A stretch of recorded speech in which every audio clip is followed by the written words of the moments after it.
serious? Yeah, actually, do me a favor and go to, hold on, time.is, because I need to do a clap sync, because I'm on a different audio file than you two. Okay, hold So on. I need to make sure they're synced up. What do I do? Time.is? Yeah. What? Time dot. Oh, IS, not IZ. I'm a fucking idiot. It's like, that's not We're it. off to an excellent start, guys. I was like sounding it out phonetically. Oh my god. I'm like a doctor. Super well. So Okay. At Okay.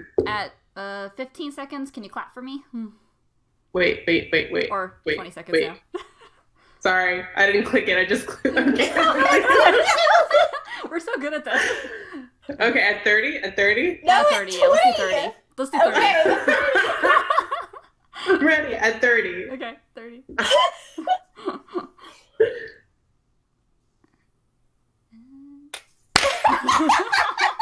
We're good at this. I We're good at did this. it right! It's fine. It's fine. We're good.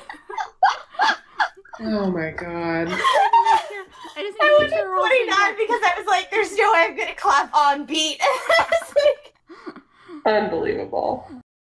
Alright, so. We ready? up. Yep. Alright, so. You can't fucking laugh. Okay. So welcome to the summary so far for the D&D campaign entitled The Phoenix Fields. I am your DM. I'm Emily, and I've got a couple other of my players hanging out with me today for this summary session. I am Jade. I play Fen, the druid, who might be human. I don't know. It's unclear. It's unclear. it's unclear at this point. I'm Jordan, and I play Serial, who is an elf and a magic user and a lot of things. She has Okay. a lot of names. Should I say all the names now Yes. before I get too drunk to be able to say them later on? Or should we make me say them later on again? we can make you say it later on. Okay, we'll say it later on. She's- Three of them are like spoilers, so we'll just say That's it. true. That's That's true. Okay. Also, as a general disclaimer, this is an 18 and older podcast review episode, whatever. Mainly because, well, definitely for sure, our first arc had a lot of like dead, sort of fucked up things. But also because as you can see, I'm incapable of not saying fuck like every other sentence. So Same. listen Yep. at your discretion. Do not listen in public, probably without like headphones in. Yeah. Just- headphones. Yeah. Just telling recommend. everybody now. So that's your legal lawyer disclaimer for this whole thing. This is why we keep Jordan and Rose around, actually. Yeah, two of us in this campaign are actual attorneys. Mhm. But- It's true. Okay.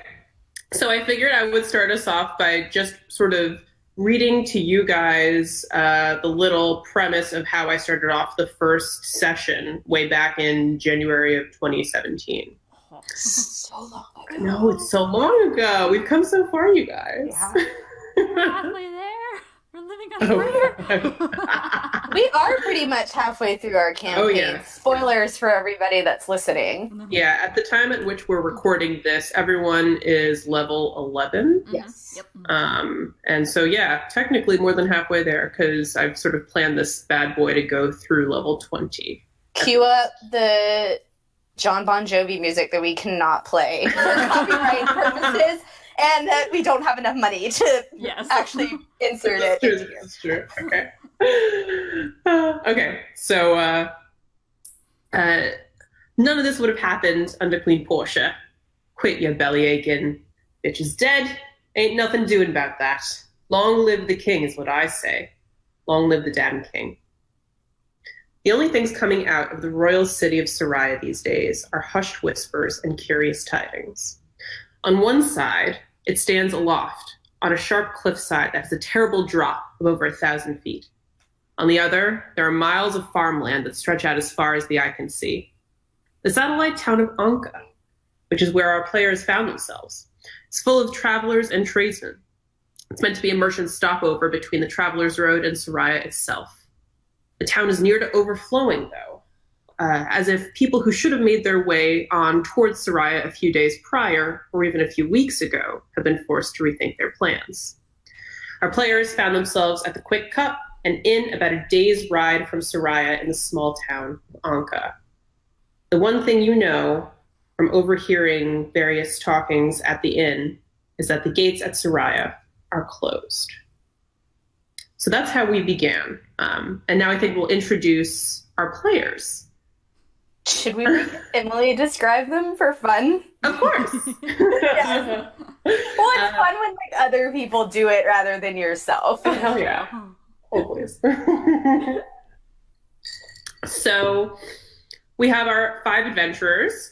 The first I'll describe is Serial. We're all magically sitting, well, all but one who is not here for this session. They're come up in the next one. Yeah, they actually missed the first session. They did.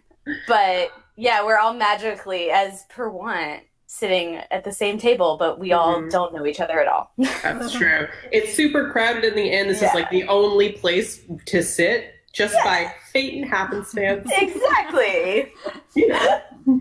So, first of all, there's Serial. She is a high elf. She's got dark skin, beautiful features. Her face cast, for anyone who doesn't really follow along with the campaign, is Rihanna. I feel like I need to explain myself. So back in 2016, when Emily was like, do you want... Emily and I have been friends for years. That's true. For background, whatever. But this happened because Emily back in 2016 texted me after getting me into Critical Role, and both of us watching, was like, would you want to play D&D with me?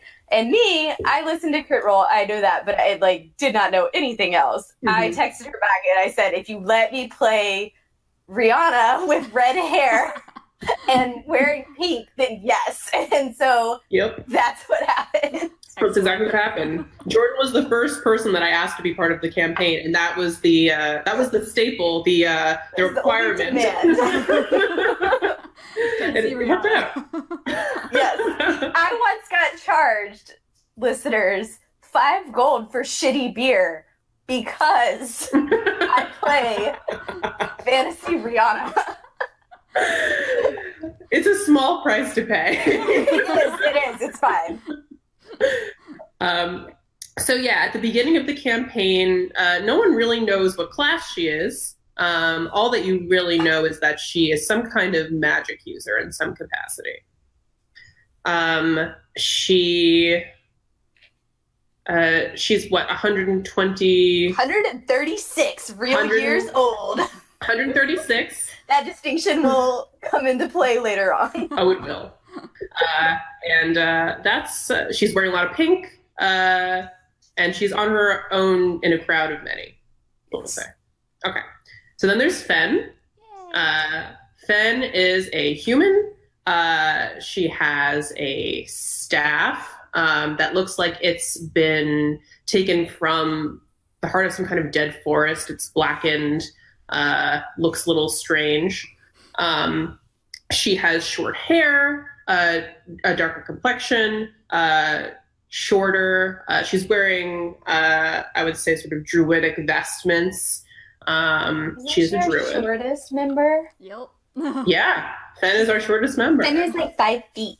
Yeah, Fen and Rowan, I think, are the 2 shortest. She's my baby. Yeah, I think Rowan has a couple inches on Fen. Yeah, I think Rowan's like 5'2", and you're 5 feet. Yeah, so that's the Fen situation for now. Yeah, everything gets a little complex. It's fine. Spoilers! Yeah. And then there's Rowan, who we mentioned just now. She is in plate armor. She is, to the regular eye, a human, but she may be more than she appears. She has sort of a caramel, darker complexion, curly brown hair, and she's also on the younger side. Her and Fen are, I think, our two youngest of the crew. Yes. Whereas Serial, she obviously, as an elf, she still retains her youth, but she, as we said, is in the hundreds of years old. She's a little old. She looks, I don't know. Elf years are like weird. We can just, I don't know. I think I described her early on as being like, she looks like between like 27 and 30, if you tried to guess. Yeah. But elves are odd in their aging. That is true. Elf reasoning, it's fine. Yeah. And then the last PC that is there at the first session is Nemo. Nemo is a tall, blonde, gangly, awkward fuck of a human. I just want listeners to know that this is all by Amanda's description. Mm-hmm. Like, this is not any of us making stuff up. Nemo is apparently just a very tall, scraggly, awkward, gangly boy. Yeah, he is. And he's wearing a lot of darker clothes. Looks a little like confused. Looks a little bit like a hobo. For good reason. Nemo famously will not put on nice clothes, like in the campaign. Yeah. It took 48 sessions, I think, to get him into nice clothes. This is true. Yeah. And he is a homebrew called an Umbramancer. And we'll get into that a little bit more later. So basically, the first session, or the first arc of the story, takes place in well, there's a mini arc in the beginning of the story, just to sort of get our bearings. We can do that first. We'll do that first. Yeah. So that takes place both in Anka, which is the satellite city, which is close to the larger city of Soraya, which is apparently closed to the world. And a place called the Northern Wilds, which is a portion. Serial really hates the Northern Wilds for reasons. For good reasons. So the first part of the adventure takes place in Anka and the Northern Wilds. So basically, the group was propositioned by two farmers while they're in the Wick Cup. Brendan and his son, Gare Tubo. Brendan and Gare have harvested their carrots and other produce from their farm, and they really need to get into Soraya. Otherwise, they're not going to be able to provide for their family over the winter. They need to sell their wares in Soraya. So they ask you if you'd be willing to help them get inside. I believe there was some kind of payment involved, but not a lot. No, well, so what happened is Brendan and Gare tried to pay us with a very expensive necklace, which turned out to be, see, this is why I'm around. Spoilers for listeners. I remember, I take like extensive notes. Thank God. And I remember like everything. So yeah, no, so Brendan and Gare tried to pay us by giving the deceased wife / mother's necklace, which I think was, I don't think it was super, super nice, but it was very clear that like this is the most expensive thing they own. And also the most sentimental thing they own. Yeah. And our group quickly was like, no, like we're not going to do that. Yeah. So I think we eventually agreed that when they got into the city and sold their stuff, that we would just take a portion of the money, their revenue from selling their crops. Yeah. But one of the best early on interactions, Nemo. So apparently, like as Emily told you, what we all overhear is that the gates to Soraya are closed. And so we kind of are like, hey dudes, how exactly are we supposed to get you in there? Like, what's up with that? So Nemo goes to Nemo, because he has like criminal, background shiftiness, whatever, looks around the bar and is like, I'm going to go talk to somebody to try to figure out some more. And I just like everyone to know, like, this is our first session. It actually took like 5 minutes before any of us would actually do anything because we were all so awkward. It was like, remember? tea. It was, yeah, because all of us were like, oh no, what do? We don't want to mess something up. Like, we don't know. So yeah, so Nemo goes and tries to talk to a Grota.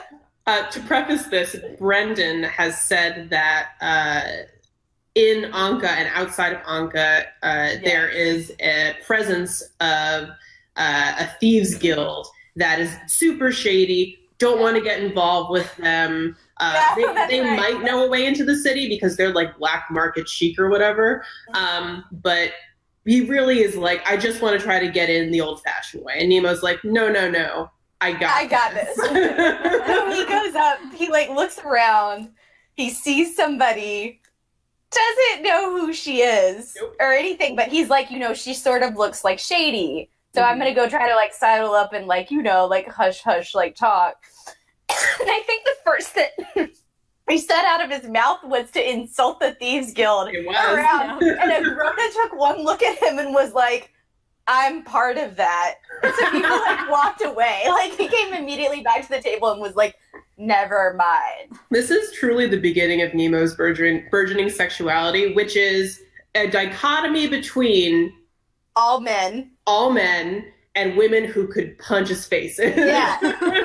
Those are Nemo's like two. Those are Nemo's two settings. But so didn't Rowan went and talked to another person at the bar who turned out to be Celine? Yeah. And so Celine she'll come up later once the party actually gets into Soraya. But for this purposes, Celine kind of gives us the other way in, which is if you can get into the city, we can help you. And we don't get too much out of her then, but what we do sort of get is that Celine isn't too happy with things that are going on in Soraya, and she might be able to help us if we can scratch her back on things, which became more clear to us in several sessions after we got into the city. But that's pretty much all we kind of like got.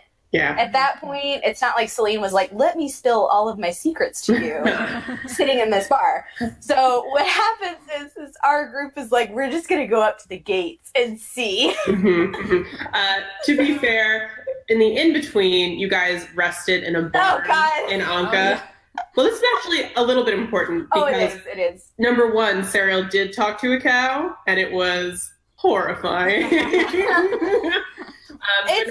Yeah, you can tell by looking at her that she has a lot of, like, she has nice, you'll find out more later on, but she has nice clothes on. She wears jewelry. Like, she clearly looks like she comes from money. Yeah. She does not look like someone who necessarily, if she camps, it's glamping. It's not like, let me, like, sleep. So anyway, we had to sleep in a barn, and there was a cow who was very interested in, like, trying to eat her hair, I think is what happened. Yes. Yeah. Yes. So Serial had that cow encounter, and then in the middle of the night, Serial and Gare had a conversation. Gare is the son of Brendan, the farmer that you're trying to help to get into the city. And Gare revealed to Serial that he had an aptitude for magic. Yes. And this is a secret because there's rumor that magic users in Soraya are being snatched. They're disappearing. Yeah. And Gare's like, I don't want any part of this. I needed to tell someone. Yeah, I think she caught him doing stuff, and as like a big resident magic user herself, she was like, I know what that is. Oh yeah. So it led to a good conversation. Yeah, so we try to go up to the gates, and this is our first encounter with a lovely NPC named Tristan Trant, who is simple but fine. Yeah. He's probably the dumbest NPC that we've come across, and I say that with love, like bless his heart. Agree. But the man, he is very pretty to look at, but there is not much else going on there. I think I tried to flirt with him. times to like get information from him to use, and it went straight over his head. There are a few lights out in the old marquee. It wasn't even a case like, I just want everyone to know her charisma is nearly maxed out. It wasn't even a case of like poor rolls. It was like straight up like he was too dumb to like, yeah. So we love him. We love him, but the lights are not all on at home for him. So we try to bribe our way in, and Tristan takes pity on us, and we do end up paying him gold, but pretty he significant says too. we did. I think everyone had to pony up like 20 gold or something. It was each. a lot. It was a lot. It wasn't funny because Fendis definitely didn't have that much. Maybe it was like 10 or something. I don't know. It was. I think it was around that amount, depending on who it came I think I put in more. You did. Because I started out with like 60 or 70 on me or something. But yeah, so Tristan tells us I can get one of them in. I can't sneak both of them in.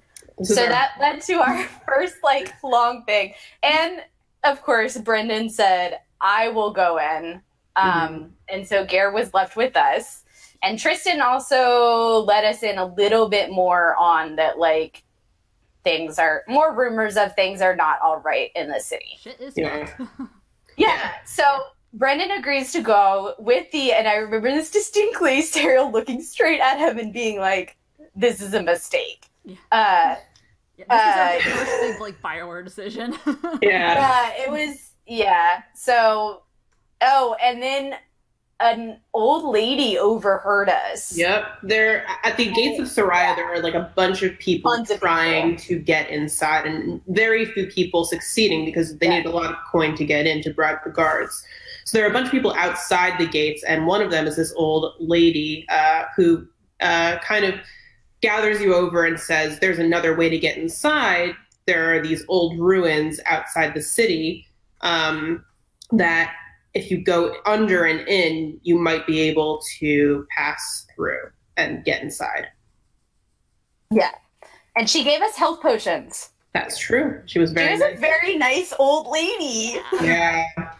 So, of course... She definitely wasn't me trying to prevent you guys from dying in your first session. Like, you chose wrong. Go turn around and go back the other way. Well, okay, so, but to be fair, and I will take I'm not going to say blame for this because it was a PC decision completely.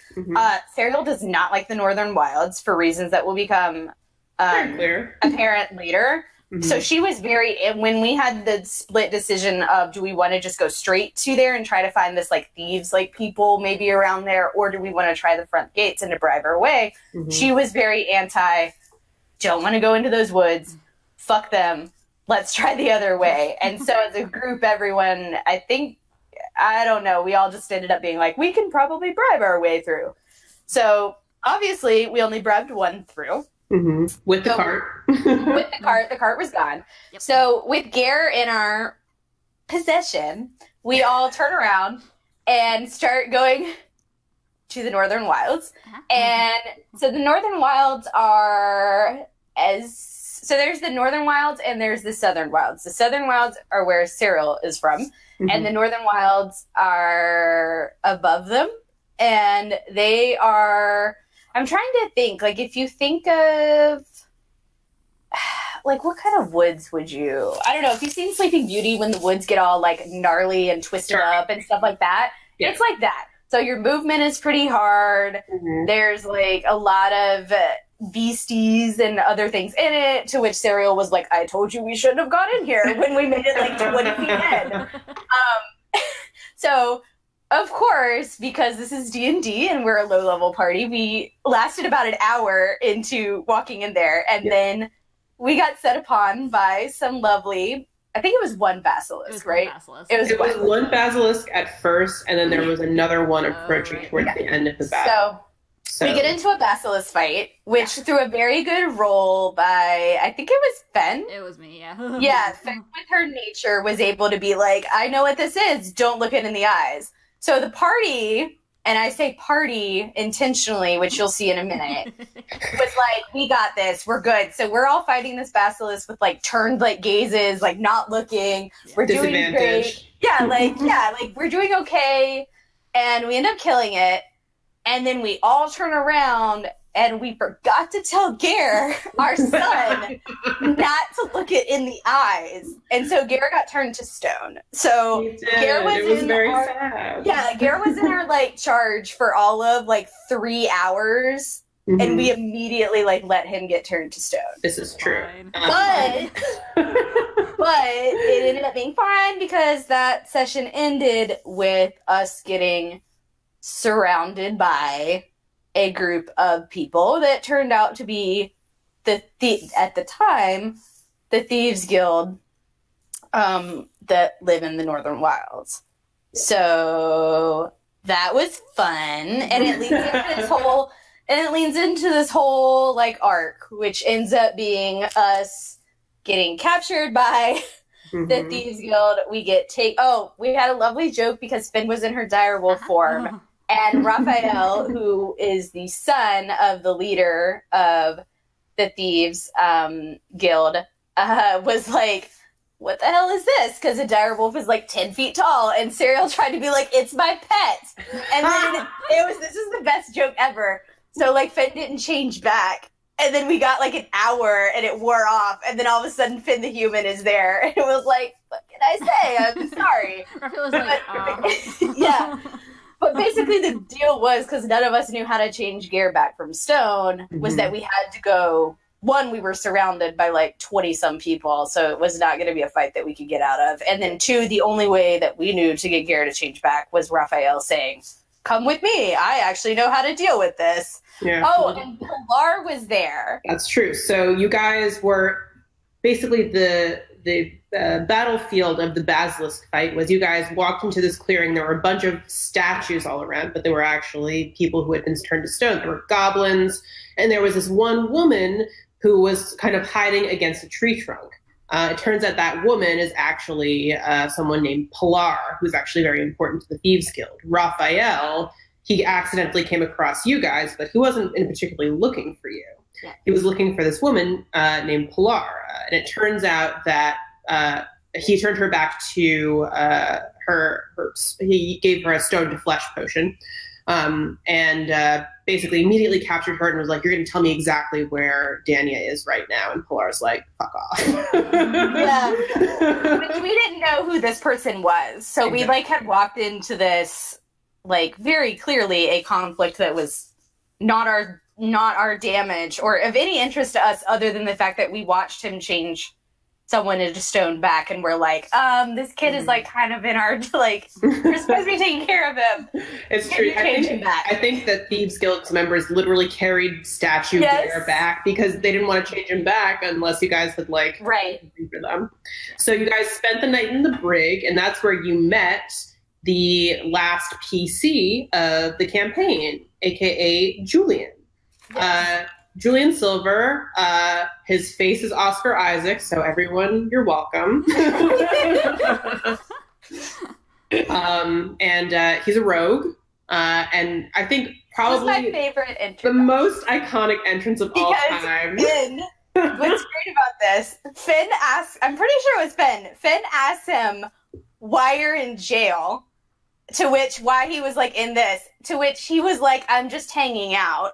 To which Serial was like in handcuffs, to which he says, they're accessories. It was so fucking funny. It's the best. We were dying. The best thing though about this is that Julian, when we first meet him, is a complete and total ass. He is a complete and total dick for like for good reason. I'm not saying that like to be mean.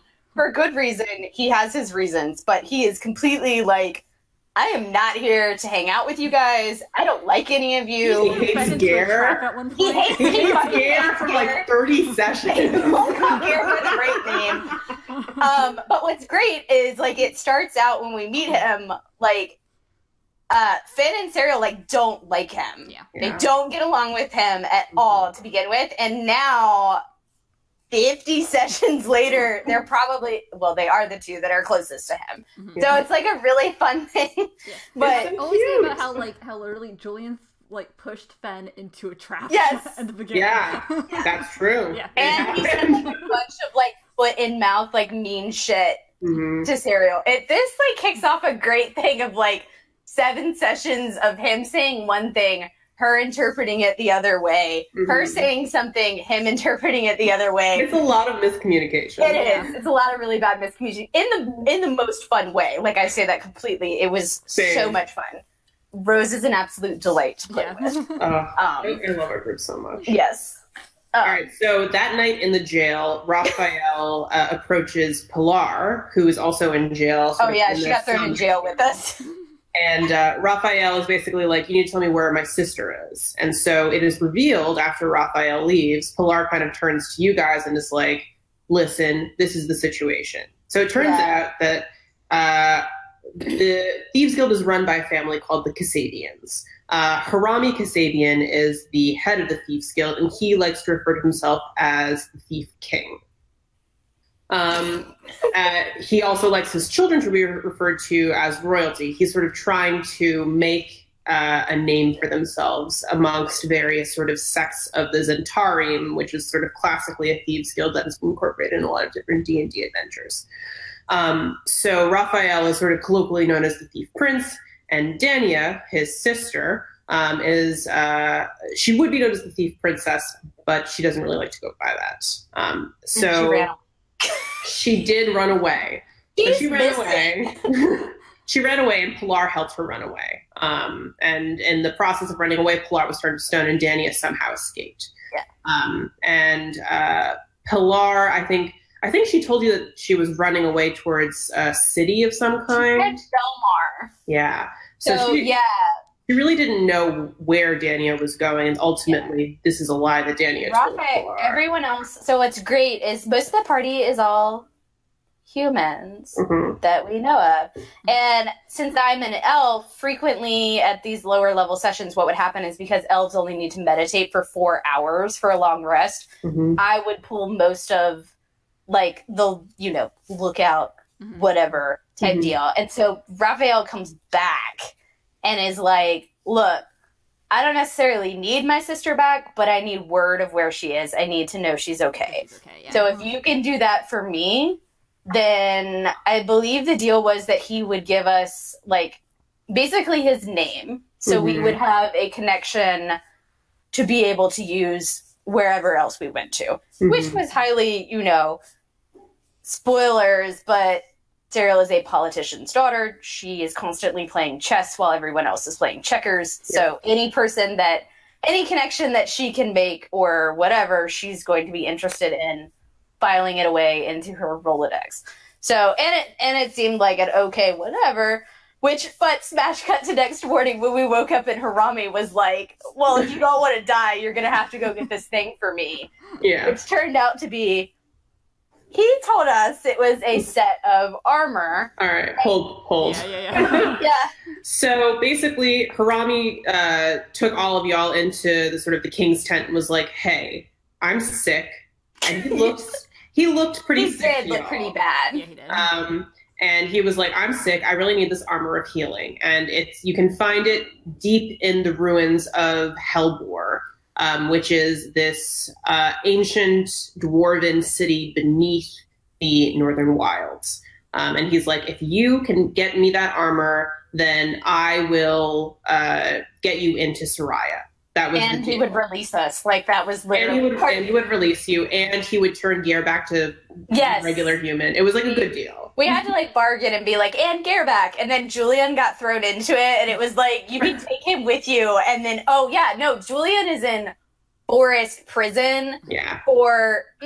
I think the concept was they thought he killed somebody, but he was like, I didn't do it. Yeah. Which, spoilers alert, he didn't. But anyway. He was like a shitty thief somewhere. It was like a thing of we think you did this and we caught you running around, so we threw you in forest jail, the same way that we got thrown into forest jail for being in the wrong place at the wrong time. Exactly. But Julian gets thrown into the agreement of, you can take him with you, and if it works out, then he can go free as well. Exactly. So you guys make your way from the sort of small city in the forest where the thieves... A grown-up comes with us. That's true.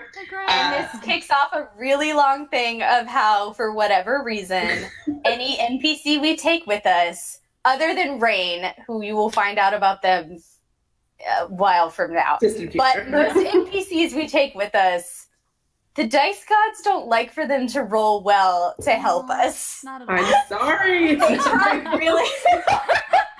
It's like the enemy is like rolling like natural 20s against us, and the NPCs are doing nothing. They try really hard, and Agrona, bless her heart, she tries very hard to be useful. She does, and actually, she becomes a real ally to you guys. She does. We really like Agrona. She's really great. So her face cast is Lagertha from Vikings. Yeah. Yes, it is. So it's that type of vibe. She's also missing fingers on her hand. Yeah. She's known as Agrona Three Fingers because of her missing fingers, but basically she's such a badass that it doesn't even matter that she's missing fingers. It's hard where she can't hit anything worth shit when she comes. Anyway, so I think this was such a fun, like, low-level thing, too, because I remember almost dying from a plant. yeah, the assassin vine. That shit is no joke. It was not. No, it was not. I nearly died from a plant. I think Julian had to cut me down out of the tree. He did. Yeah. So basically, you guys left the Thief's Pocket, which is where the Zentarium and the Kasabians live, and you went through the northern wilds, battling plants and the like, making your way to the opening of the ruins of Hellbore to go down and delve down inside and try to find this armor that Harami has tasked you with. You guys fought some specters, I believe, on the way, and you made your way to this giant chasm. And across the chasm, you see a woman, and you realize, because her resemblance is so familiar to Raphael, that this must be Dania Kasabian. And she runs away. The second she sees you, she's like, bye! Yeah, she's like, gone. Also, actually, that night, I, for the first time, cast Find Familiar. And that's not really, well, it's sort of, yeah. So Mesrim is an eagle owl that is Serial's familiar. And whenever we do, whenever he speaks, it's with an incredibly, like, posh accent. But I mean, he is important, yes, but it's important because Serial is keeping watch, and for an hour that she does this, Agrona sneaks off that we don't know of. Okay. At the time, yeah, we never covered the door. We have to cover the door first. Well, we're not at the door yet. No, we found the door beforehand. Yeah, it was before because Agrona stuck off. Yeah. Well, no. We find the door when we pick what side to go to. That's true, but I think that you cast Mesrim once you found Dania's camp, which is on the other side of the chasm. We have to, we were like, we're going to fly across. And then we were like, we're not. Oh, yeah, because Serial can fly. And then we were like, we're not going to do that. Never mind. And so then we pick which side to go, and we go down one of them. Mm-hmm. And there were a lot of traps. There were a lot of traps. We find out that Dania has magic because Dania casts in what we thought was her running, but was an illusion.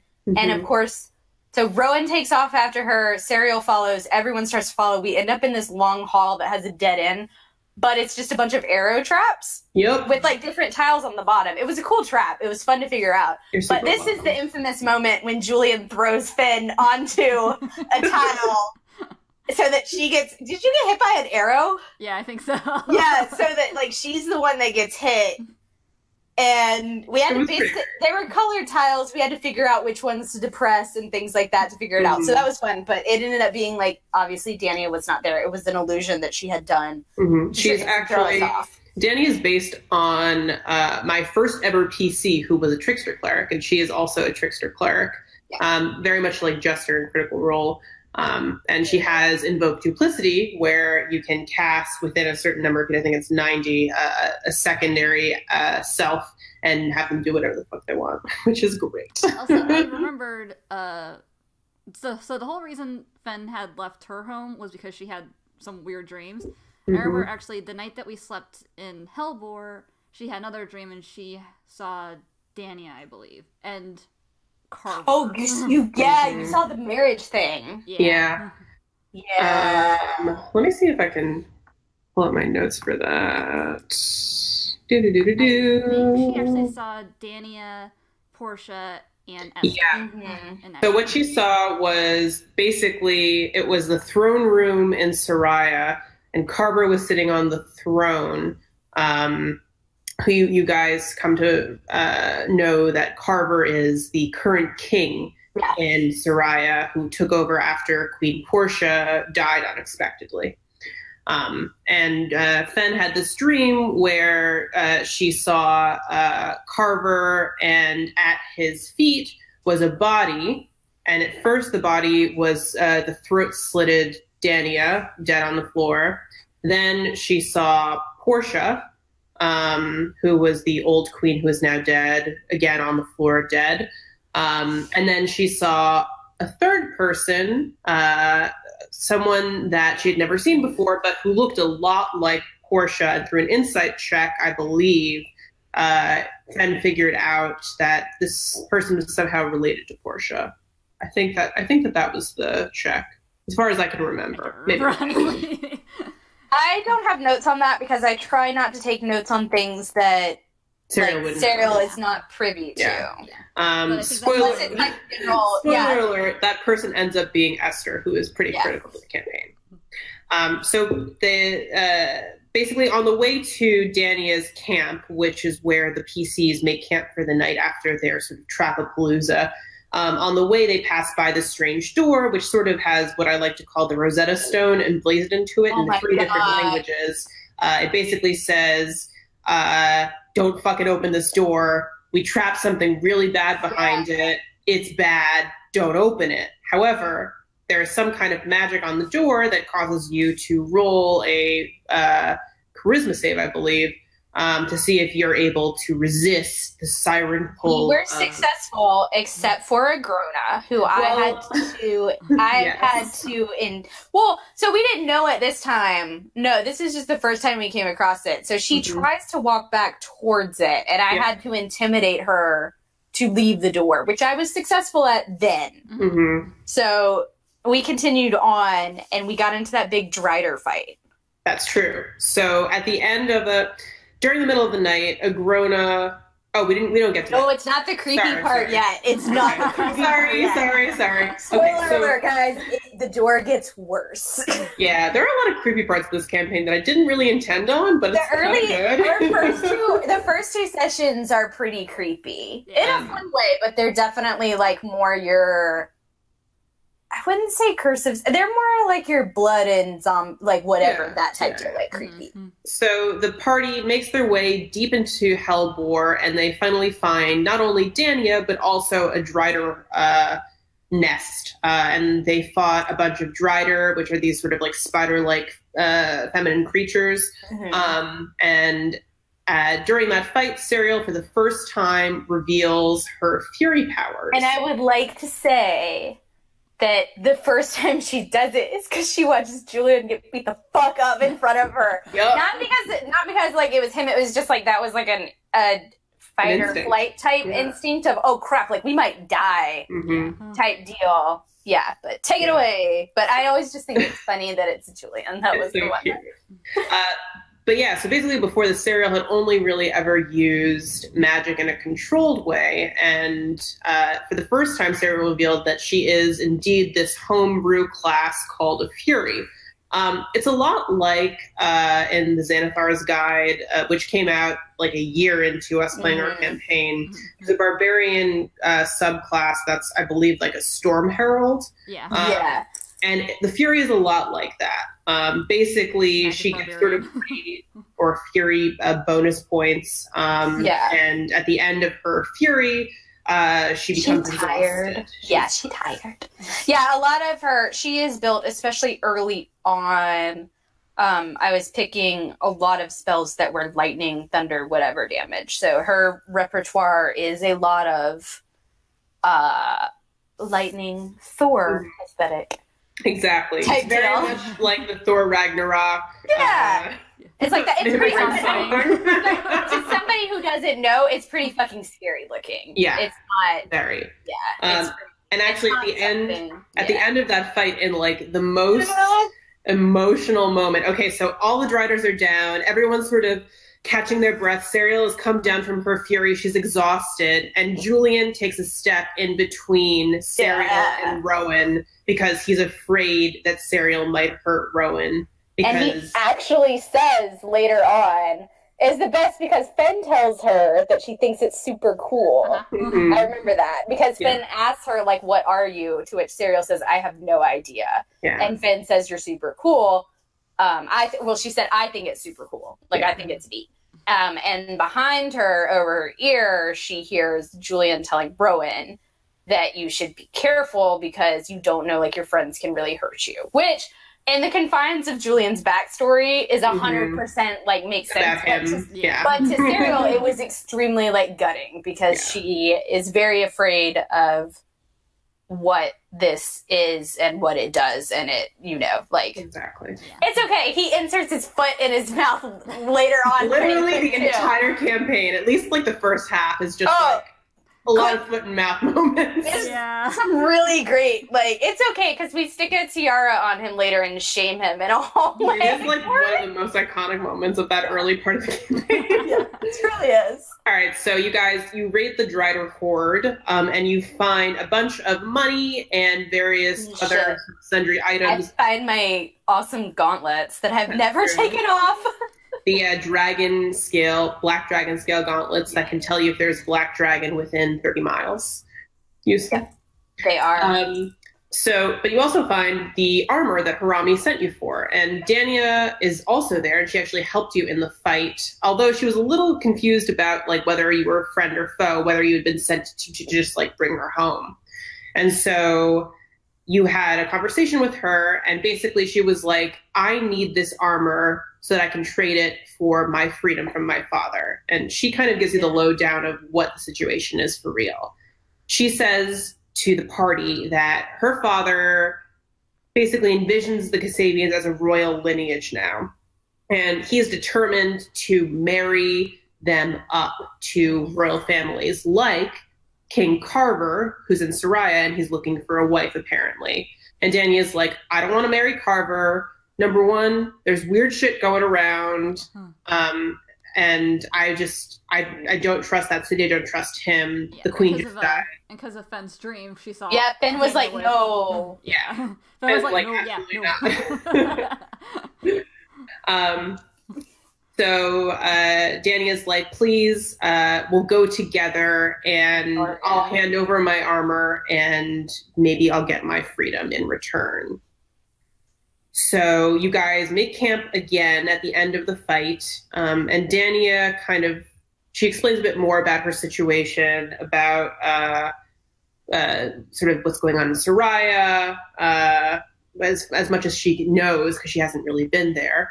And basically she tells you guys that, her father really loves his children, but he needs to have them close.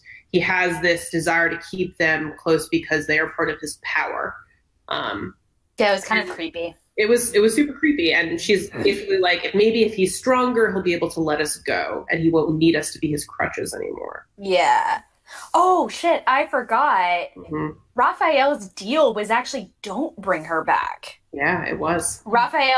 Serial was supposed to just bring him information that she was okay. Yeah, because... And not to bring her back because Raphael knew. Yeah. He knew what... Which became apparent later, like, once Dania filled us in, able to connect the dots of, like, oh, crap, like, he knew he wants to keep her safe by being like, be gone, I just need to know as your brother because I love you. Yeah. That you're okay. We love the Kasabian siblings. So we had to talk Agrona into getting onto our side too, because Agrona she was faithful to Harami because she was faithful to Harami because her daughter is missing. Yeah, and he saved her, right? Yeah, and he saved her. Yeah. So we had to talk Agrona into getting onto our side, but Agrona through some. Oh no! Wasn't it through like a really good check by like Rowan or something? It was a really good persuasion check by Rowan, and basically Rowan was like, she persuades Agrona to kind of listen to Dania and do the right thing. Exactly. Which we camped one night. We debated about it, but we were all so beat the hell up from the fight that we were like, we really need to do a rest. So we rested, and this is when. Who was on watch? It was not me. I was asleep. It might have been Rowan with her human eyes. Maybe, yeah, but Yes. Rowan woke us up and was like, Agrona is missing and there's like blood on the ground, right? Wasn't that There it? were footsteps. Yeah, so there was bloody like footsteps, and we found Agrona and the door with like scratch mark, like her hands were scratched. It was very like horror story that you could see that like she had been scratching on the door, and then we saw her hands had like bloodied. Yeah. So it was very like, yeah. So It was very, we gotta get the fuck out of we here. all decided to book it and leave. So we all left. I think Serial figured out that the reason why Agrona couldn't get the door open was because Agrona doesn't have magic. And so Yeah, we don't have magic, we need to go. The door requires certain things to open it. Yeah. So we all booked the hell out of there. We got back up topside. We're going back. I sent Mazreem ahead because we were like, look, we need to like, let's figure out what's going on in the camp before we just like stroll on in there. Mm-hmm. Maybe one of us goes in and, we were going to go, Mazreem was supposed to go find Raphael. Mm-hmm. Yes. And we were going to get Raphael to come out of the camp, talk to us, and be like, hey, your sister has a plan. We had a plan. Unfortunately, look, it was a pretty good plan. We came up, for being first-time D&D people and at low level, we come up with some pretty good plans, in my opinion. They just don't always go off without a hitch. No. So what happens is that Mazreem sees Pilar beat the hell up and about to be executed. Yep. So as soon as Serial says this out loud, Dania takes off running. We all take off running. And Dania tries to give Dania busts in and is like, I have the armor. Take it. Don't kill Pilar. Trying to be like, give it here. Mm-hmm. So she gives it to her father. And because, to be fair, none of us had the spell to check the armor, but none of us tried to check the armor. That's very true. It's true. Well, I say that because Julian gets identified later on, and he has been extremely helpful in identifying a lot of objects that we have found. But at the time, he did not have it. From this situation. Yeah. At the time, he did not have it, and none of us thought to inspect the armor closely. So Dania gives her father the armor. Raphael puts on the armor. And we all learn that that is not armor of healing. It is instead... armor of obedience. Armor of obedience. And so Harame says the magic word. Raphael fails whatever check he had to do. And Raphael starts to try to kill us along with the executioner... And Harame himself. Yep. Yeah, and Harame himself. So it turns into like a battle that was pretty like intense for us because we kept trying to get Raphael to snap out of it. Yeah. And we couldn't. So it was a lot of like... And I think Fen accidentally set Nemo on fire in this Yes, fight. Nemo got on fire. None of us knew enough D&D rules that like... So he would go unconscious. Mm-hmm. Rowan or Fen would heal him. Mm-hmm. He would still be on fire because none of us knew the D&D rule that you have to put the fire out first. Well, it's also a life rule. Yeah, we didn't know. It was, you know what, Emily, it was stressful. It was.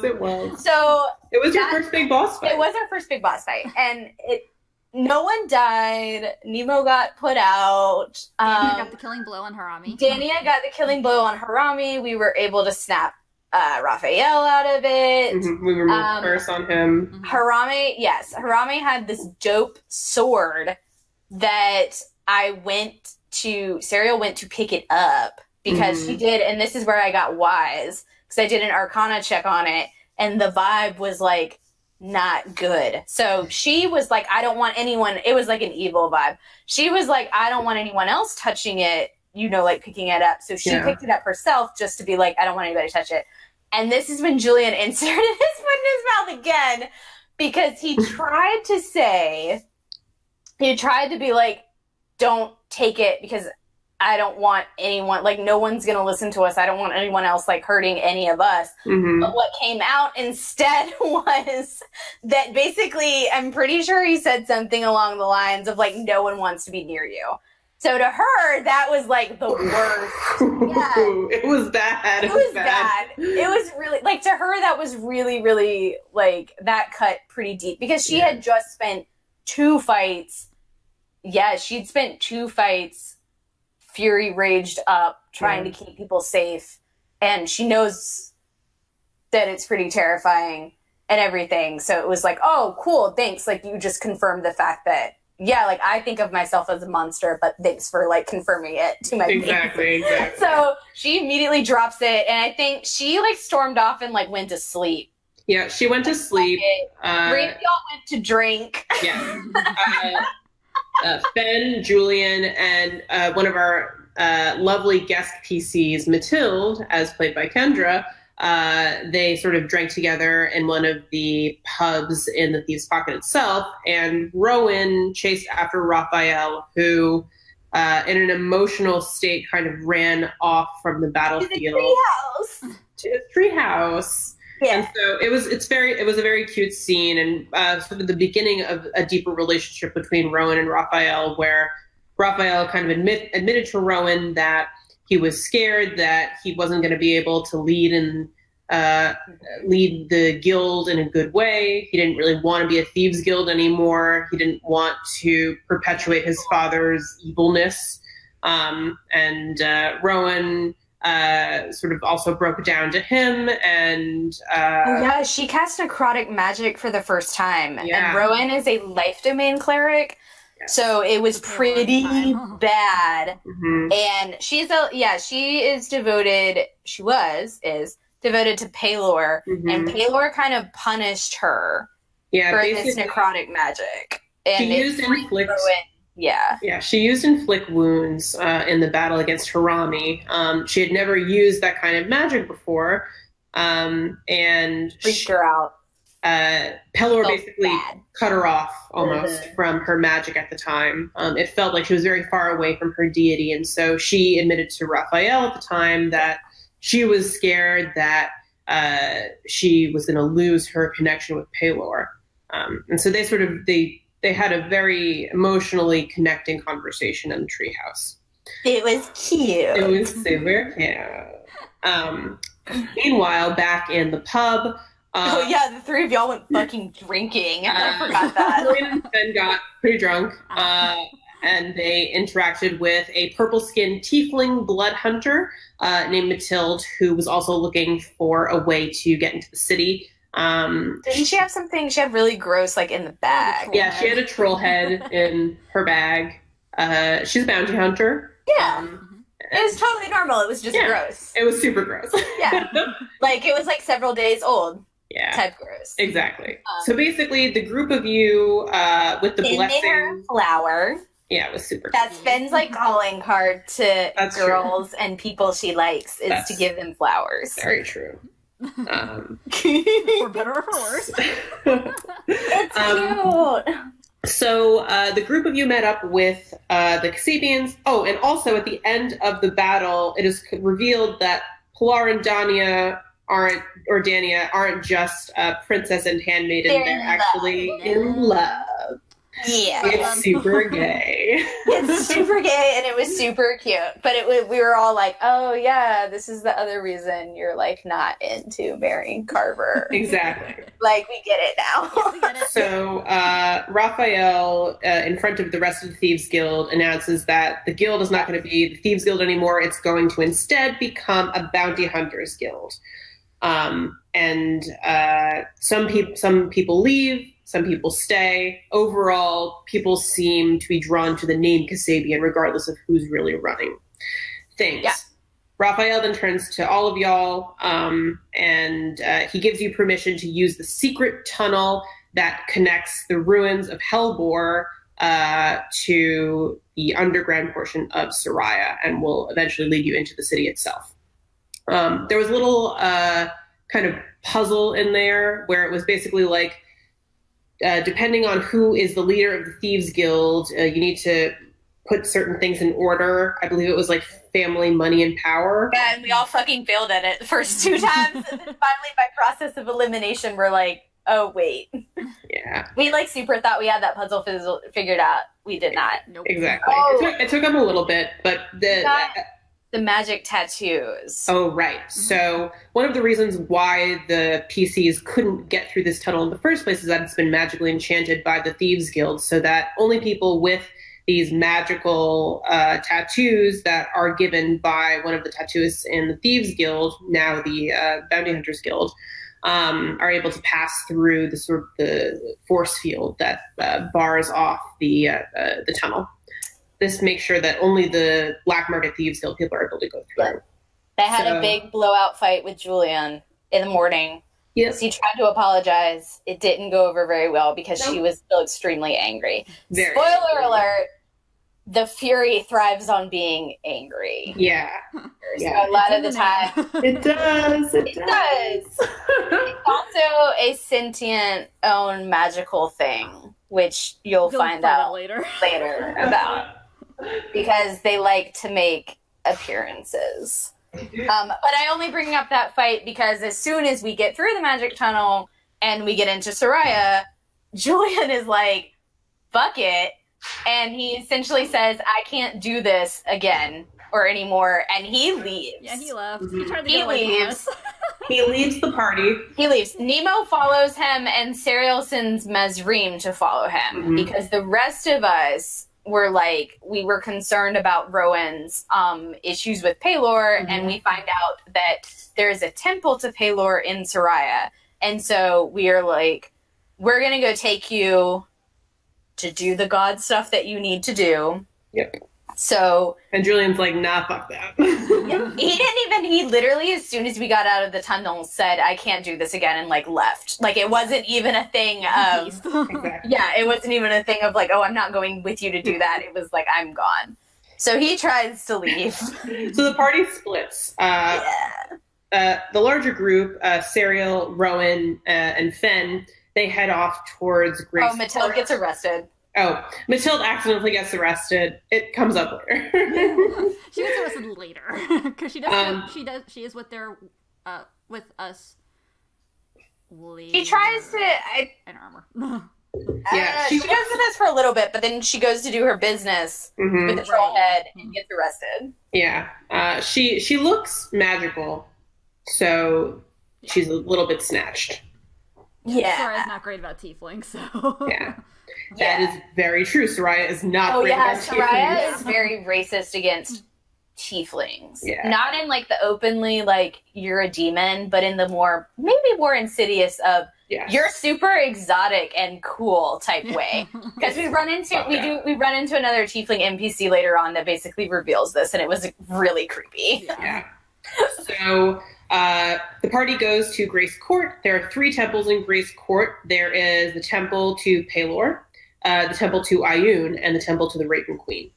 You guys book it to the Temple of Paylor, where Father Smythe... Oh, JK.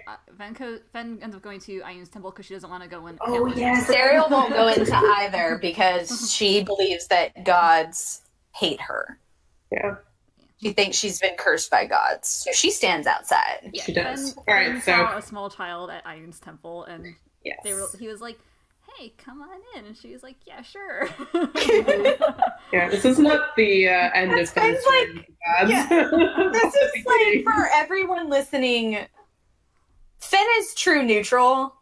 Yeah. And I feel like Fen, a lot of time, if you just, like, are like, come here, Fen will just do that because she's so curious. Because everyone can. She's so curious, like, you know. Okay, so why not? Yeah, like, why not? Okay, cool. So Fen goes to the Temple of Ioun, and Ioun, or some kind of creature in the form of a boy, brings her towards the altar, and Fen has a vision.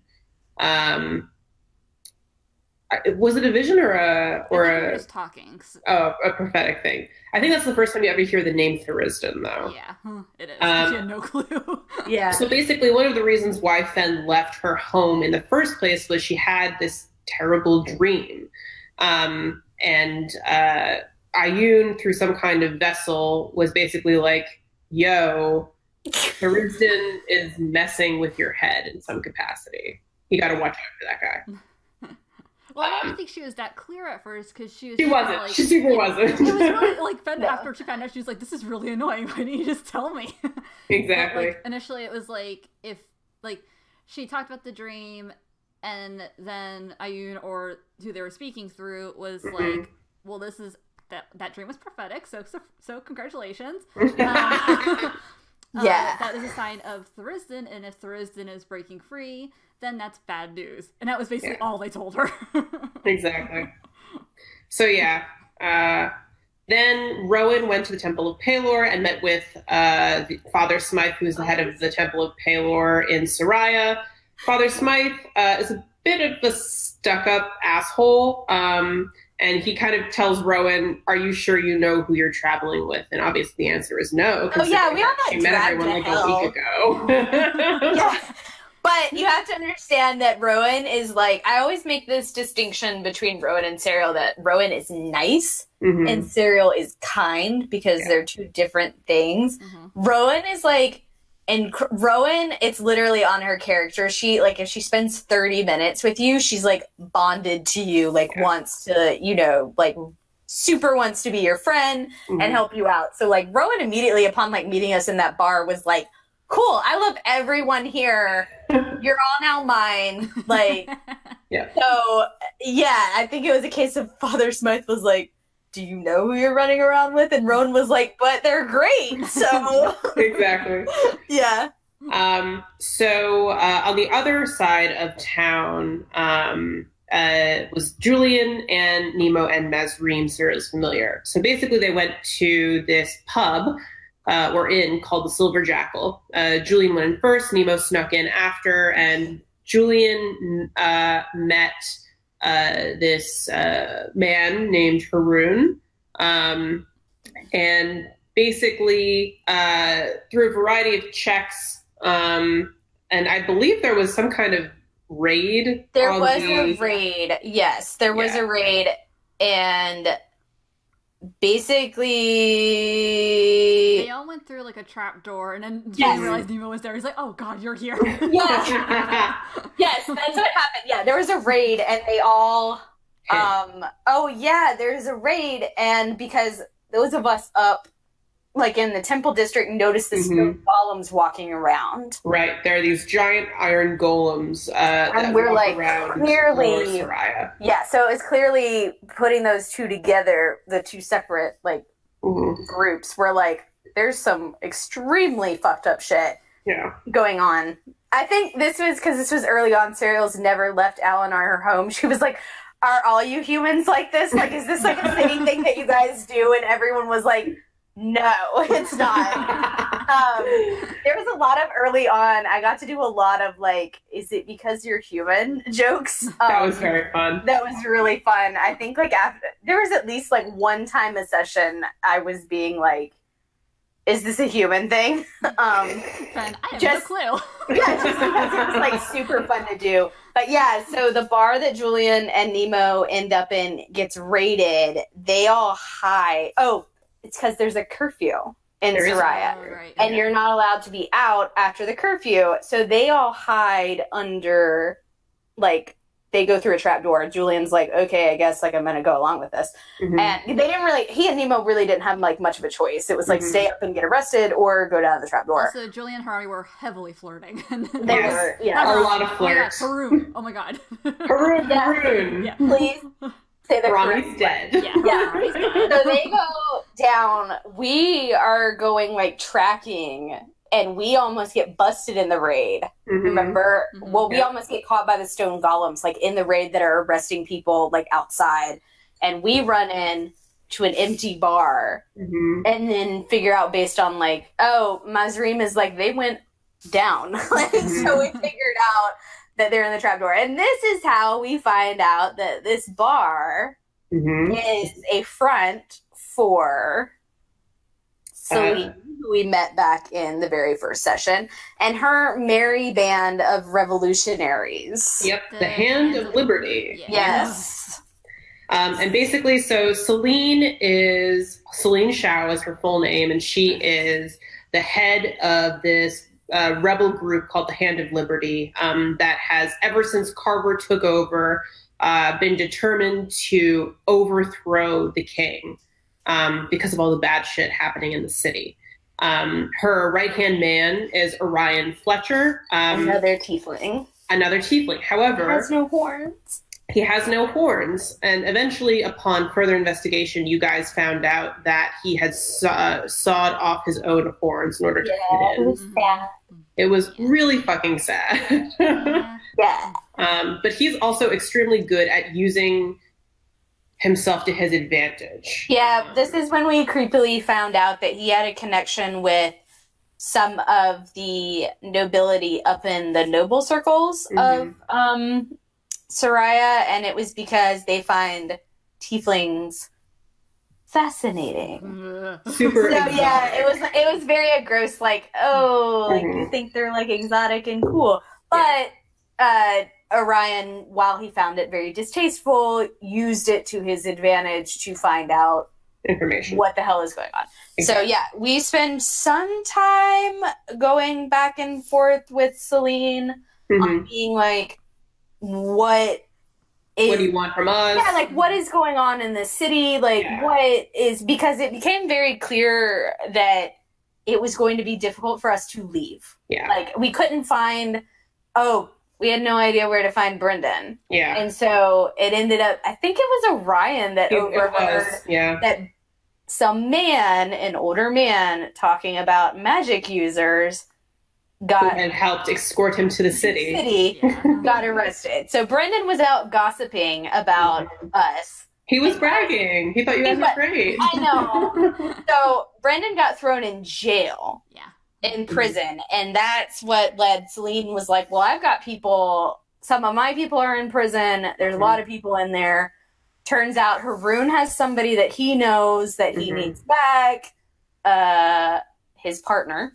And who, who isn't, well, yeah, no, I mean, yeah, like, essentially, like his life partner is in jail. So, yeah, I think we went back and forth a while with Celine because some of us insight checked and figured out she wasn't telling us completely everything. And I remember because I told her to her face, I said, what are you lying about? Because the last person who lied to my face is dead. Yeah. And she did not reveal what comes out later. But Celine basically wants our help to get people out of prison. And also she wants our help to find this mythical bastard princess who is in the city somewhere, she believes still, because Carver is apparently, obviously, a tyrant. There are bad things going on. Magic users are disappearing off the streets. Neighbors are turning their neighbors in. Soraya's gates are closed. Like, Soraya is very much like you can feel walking around.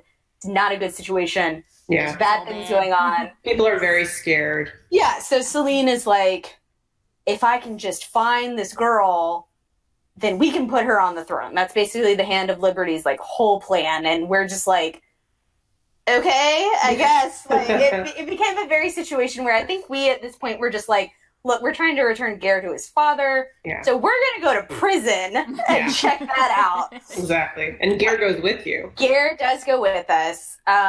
This is the infamous Shame Tiara session where Rowan tries to talk to Julian, and she tries to come from a place of being like, I can't make you stay here if you don't want to stay here, but I can keep you safe. And she puts what she found, which was a very beautiful diadem in the Drider's nest on his head, and then kind of like leaves.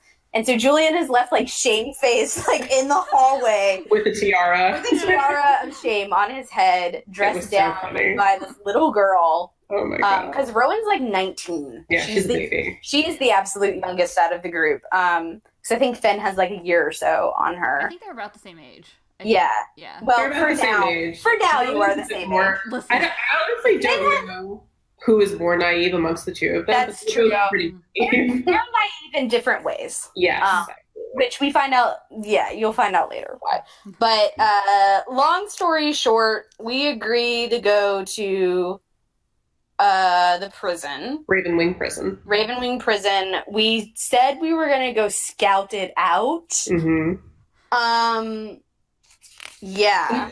Yeah. So we through a lot don't of- actually scout it Well, out. I think, so Rowan goes in because her father is actually a guard. No, She's no. a cleric. Julian goes in. Well, no, Rowan also goes in. She goes in separately. Oh, Yeah. that's right. So, Yeah. we're gonna scout it out, and it's gonna go great. And so Rowan is like, I'm a cleric. I can go pray for these people. Exactly. And I can get in. Last rights, whatever. Yes. Yeah, and so so then, Rowan goes in. Yeah, and Mhm. Julian ends up going in after Fen. Julian goes in after with Finn as a mouse, Mhm. and he goes in with Mazreem, and it ends Yes. into this very long discussion of he can't talk bird, and he's trying to talk to her familiar. It's not going well. Serial and Nemo are outside with Haroon and Mhm. Gare, Mhm. and we're like, oh my god, time is wasting. What the fuck is going on? So I think we cause a distraction, and we all end up in the prison in the Yes. first level. Yeah. Everybody gets in the prison. Yes, And everybody gets on the first level of the prison are a couple of prisoners, including a small child, as well as a rather intimidating-looking woman who you guys come to find is a woman named Rasa, who is Haroon's partner. Yes. Rasa looks human, however, her fingers go into Well, sort she's of a half-elf, right? She's yeah. a half elf. Serial knows her. You're correct. She's a half elf, and her elven lineage comes from Alinar. The last time Serial saw her, she did not look quite like this. Strange. Yes. So Rasa, in some capacity, is Family from is Serial's hometown. It's true. At this moment in time, Rasa, her canines are elongated. Her fingers are lengthened into claws. She looks somewhat bestial. And basically, she's a little bit strange in her interactions, but Julian ends up releasing her from her prison, and Ross is like, I'll help you as long as I'm with you. She won't leave without her armor. That's true. Her armor is down So she in has the to, prison. Yeah. So she ends up joining the party with y'all. Yeah. So we do this great scheme of, well, Rowan is already gone ahead. levels down, Yeah, but we Rowan do needs, this. We do this great scheme where I'm going to be in handcuffs and Rasa is going to be in handcuffs. Mm-hmm. And it was the two of us were being escorted further down in the prison. Yeah. And meanwhile, Rowan comes across. She comes across, basically the way that Raven Wing is structured is that the lesser petty criminals are higher up, and the lower down you go, the worse criminals you encounter. So Rowan gets all the way down to where the murderers and terribles are, and she meets a handsome-looking man behind a prison cell, and he introduces himself. This is, for anyone who needs, in their mind's eye, this is Colin Farrell. And basically he's like, my name is Alder Strange. He basically... He's not supposed to be here. I'm not supposed to be here. Whatever. And so he actually ends up charming her using Charm Person, and with her help, he manages to kill the two guards that are outside his cell. Rowan eventually shakes it off and ends up... No, we kill him. Yeah. We come across and we have to kill him. The rest of the group eventually comes across Rowan, who's been charmed, and the group of you end up finally killing Alder in his prison. Yeah, and we're like, crap, we have to go. We've caused too much noise. So we keep going further down, and we run in. So we start hearing guards coming. Yeah, so we end up on the third level. Down. But there's the third level down, and there's a guard.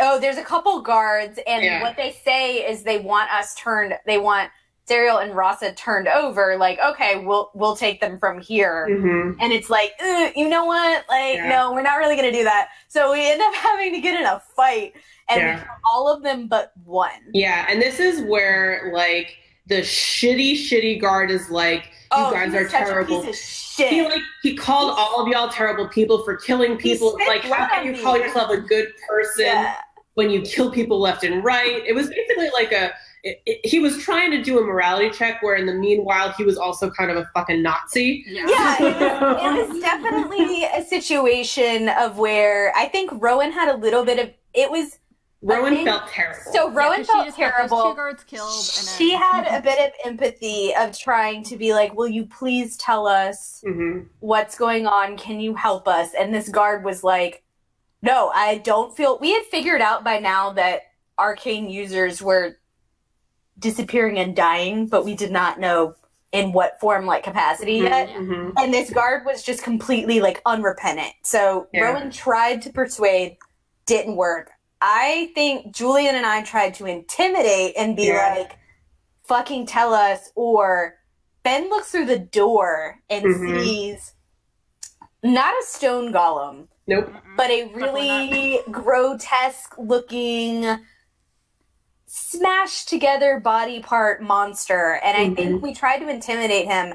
It only worked because I said I was going to throw him in there and let the monster have him. But he spit blood on me, and then I think I, like, backhanded him and knocked him out. That's true, you did. I later go on, Serial later goes on to, we don't have to get into this tiny detail, but she does later go on and snitch to Tristan to have him murdered because he spit blood on her. But she phrases it in a way of, we're not leaving any loose ends. But it was 100% because he spit blood on her. We actually, this was a plan that we actually pulled off pretty good because we are, like, we have to go through these doors. So we actually managed to sneak pretty well past the flesh golems, and we get the drop on the like head guard commander that's there and kill him like super quick. Yeah, he's not super beefy. However, the flesh golems are hard. The thing about the flesh golems is that magic doesn't work on them. So you had to, like, basically beat them to death. I think I ended up having to do cantrips that slowed it down. It was a difficult lower level fight of extremely. But it was good. So we ended up killing. So there were 2 out there, and we killed those 2. And I think that's when we found the 1. So basically, Gare goes further because Gare's with us, and Gare continues walking on while the rest of us looking for his dad. So the rest. Well, so there was like a holding cell there, and there were people in it, and Gare like looks to check. Doesn't see his dad there. Rasa goes into like the holding whatever where all the treasure is to get her armor and to get her spell, like whatever she needed. I think some other people were checking that out.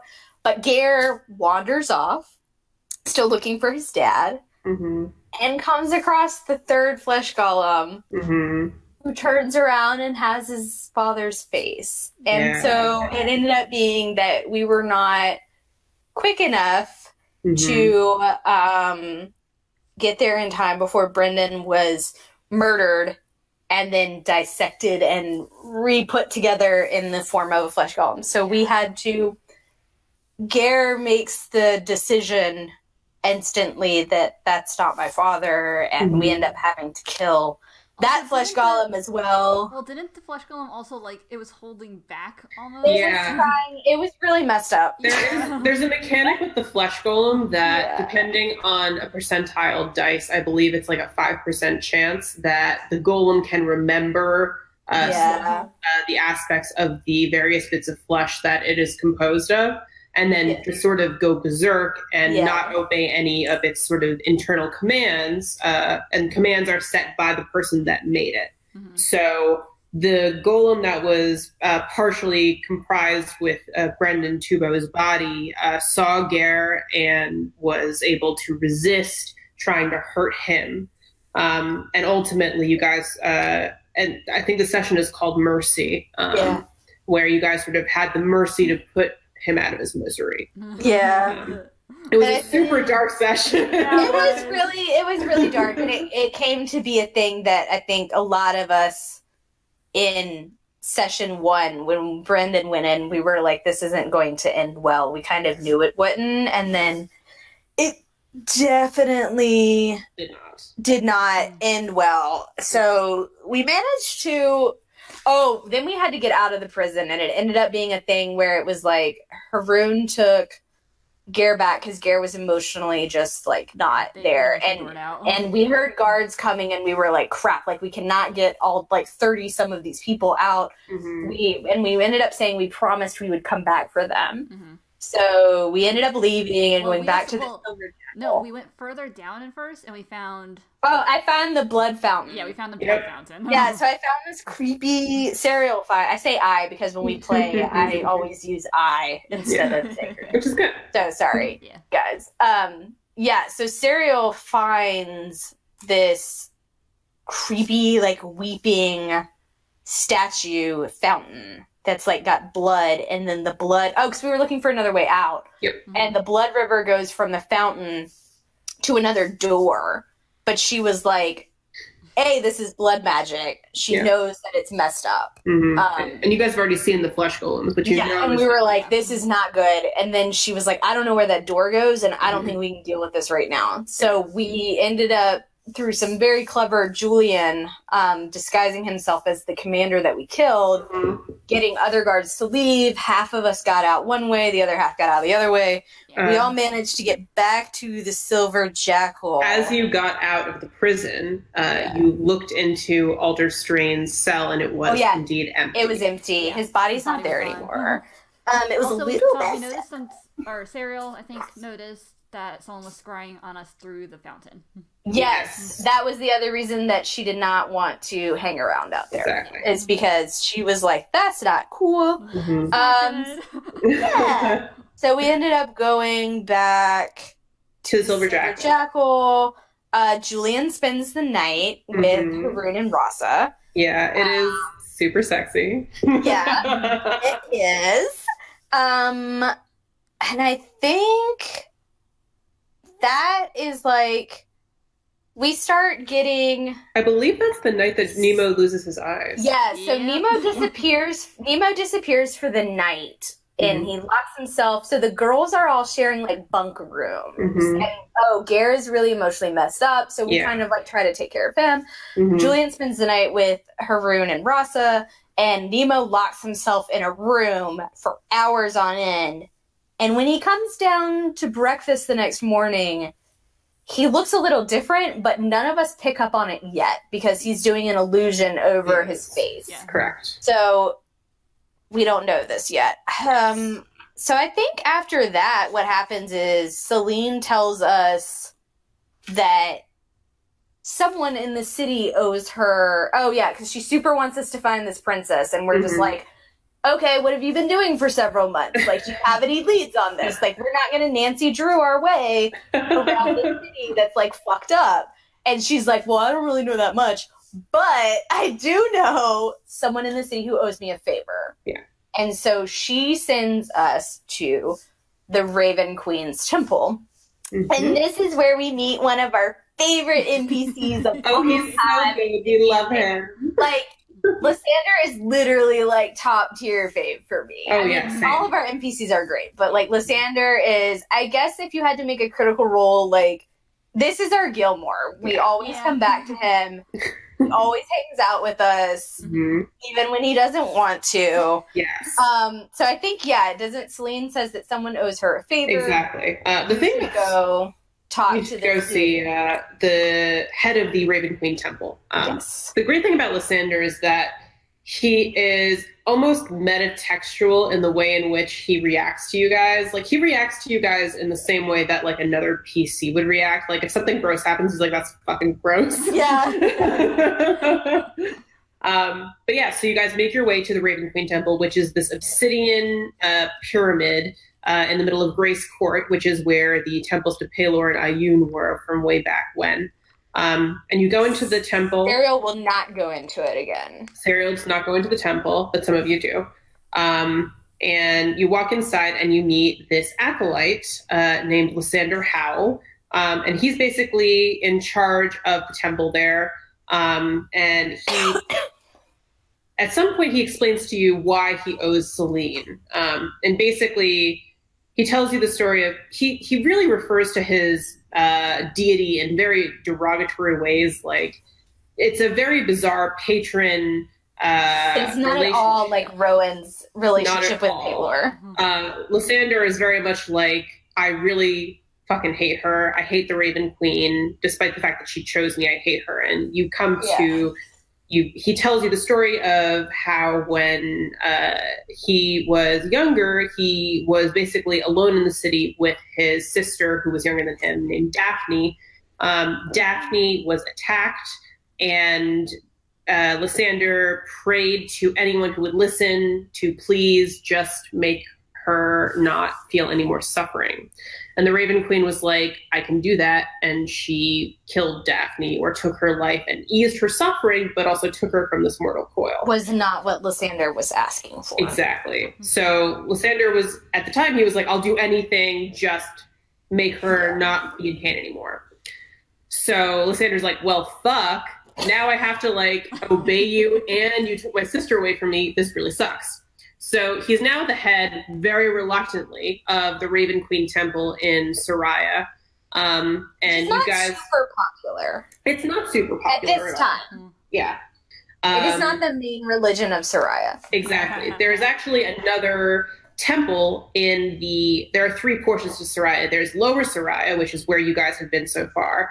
There's the Merchant Circle, which is where Ravenwing Prison is. And then there's Cliffside Heights, which is the top ring of Soraya, which is where all the where the rich people hang out. That's also where the royal castle is. Yeah. So basically, the way that's the way in which Lysander sort of was hooked into sort of living in the temple. He, I believe, told you about Dimitri. Is that correct?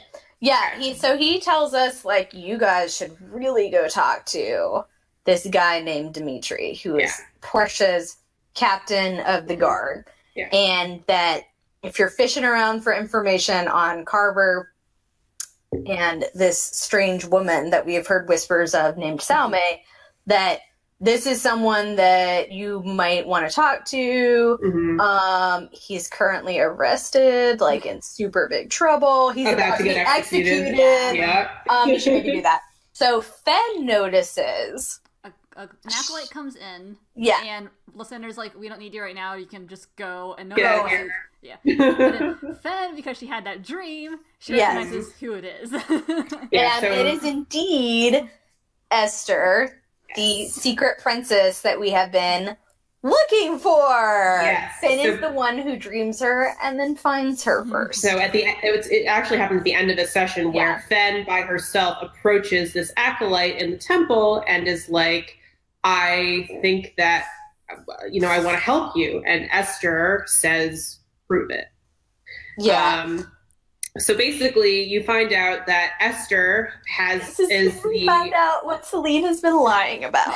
This is when you find out what Celine has been lying about. It's true. So Esther comes in and she basically explains that she is the bastard daughter of Queen Portia, the dead queen, and Dimitri Razlin, the captain of the guard and Portia's like right-hand man. And about to be executed. And he's about to be executed. It's bad.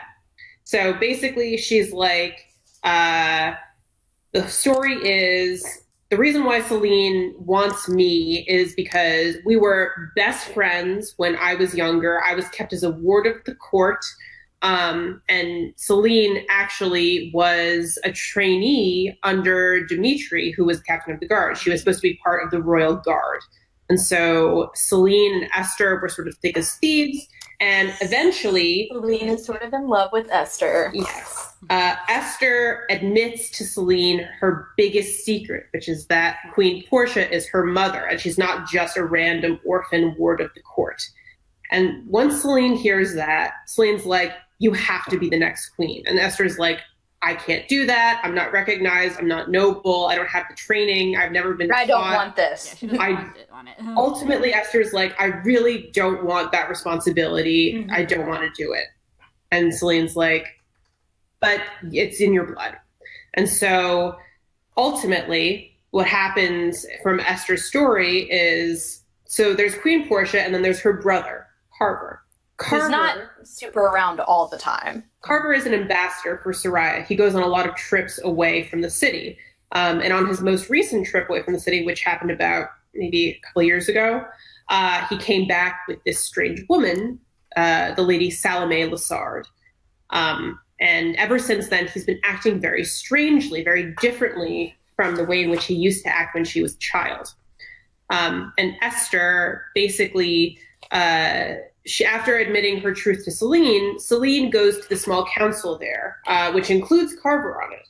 And she's like, listen, you have to make Esther the next heir to the throne. She deserves it. She's good. She'd be a great leader. However, no one knew that Esther was the bastard princess of Queen Portia. Only Celine knew, and Esther, and Dimitri, and obviously Portia, but it wasn't public knowledge.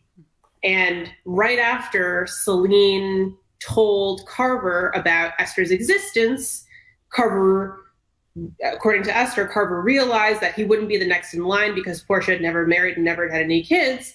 And Carver was like, she's got to go. And as soon as, fairly quickly after that, Portia was dead and Carver had taken over, and he had locked the gates to the city so that Esther couldn't leave, so that he could eventually track her down and kill her also. And that's the gossip. And that's the hot gossip, yo. Yeah. And I think Esther's thing was, I still don't want to do this, but prove yourself to me by getting my father out from being executed. Exactly. So that became our next thing. Over I think 2 sessions, we planned that we were going to dress as acolyte, because executions in Soraya are, you aren't hanged or beheaded or anything like that. You walk off the Great cliff Leap. You take the Great Leap, which is the cliff that is 1,000 miles up. It's what the palace sits on at the very top. Was execution before or after people went to go talk to the Raven Queen? After. Or no, before. It's before. Oh yeah, because after is the divination. Yeah. Yes. So we do all this stuff after. It's one of my favorite sessions. I did not forget that. No. So over the next 2, we're all right. I guess we're in this now. So we devised a great plan with Lysander that we're gonna wear Raven Queen esque priest outfits. Our faces will be covered.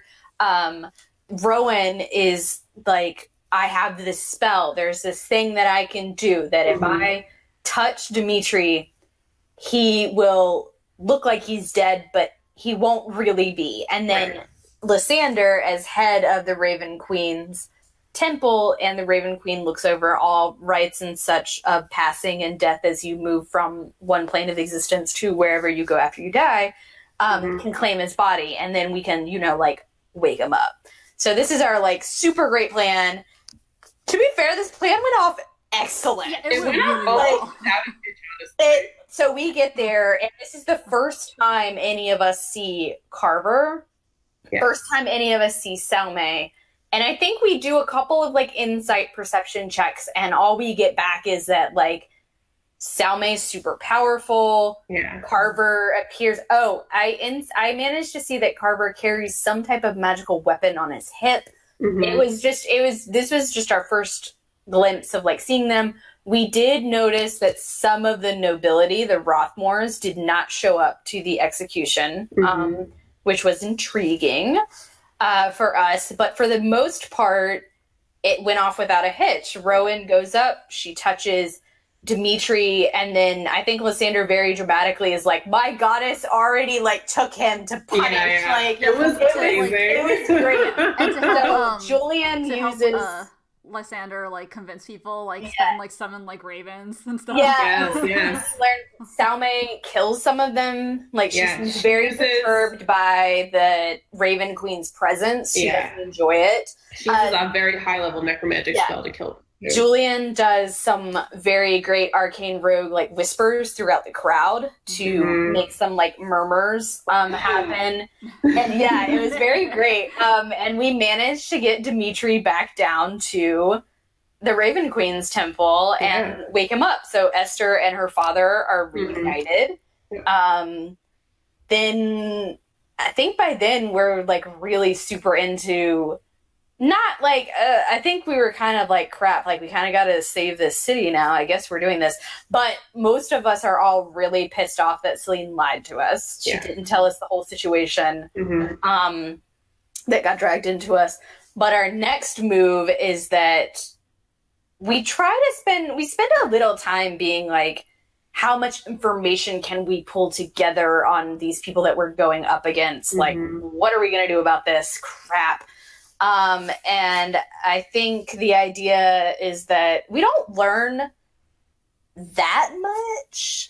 We learned that Carver did not have magic before he left Soraya. And now he does. He comes back with some. Yeah. We get some about Salme. Obviously, we saw her do some magic, so we know that she can do some. We learn that she has been out and about with one of the noble's daughters up in, she hangs out with that family quite a bit. Sinclair daughter, the eldest one. We learn about Victor Grime. Yeah. As Serial goes investigating as to who can be scrying on them, because she is aware that to scry is a higher level of magic than she has, and that most people are capable of. And so through, I think, Lysander being like, well, the only other magic dude that was in the city before Salme showed up was Victor Grime. Victor Grime is a very fun NPC that decides to show up. This ends up being like, so it turns out our party ends up being like, the only way we can kill Salme and Carver and put Esther on we weren't going to kill Salme because of the Raven Queen said. No, but we don't know that yet. Well, yeah. That's true. Not yet. We don't know that yet. So we're like, how are we going to do this?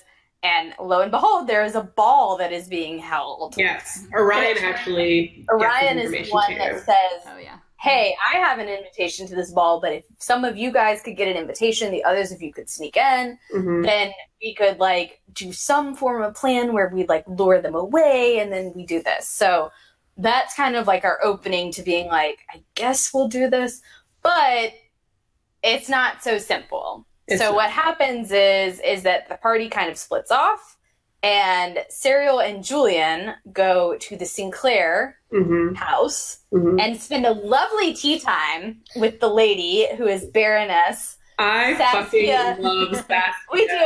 She's a great NPC. Even I love her, even if she is a demon. She's a demon. I mean, not literally a demon. No, she's not literally a demon, but she is very much. She looks out for herself. She has had several former husbands who are now deceased that may or may not have been killed by her in some form of capacity. It is unclear. Yeah, this is the Taraji P. Henson of the NPC campaign. As far as nobles go in Soraya, the Sinclairs are top dogs at the moment. Oh yeah.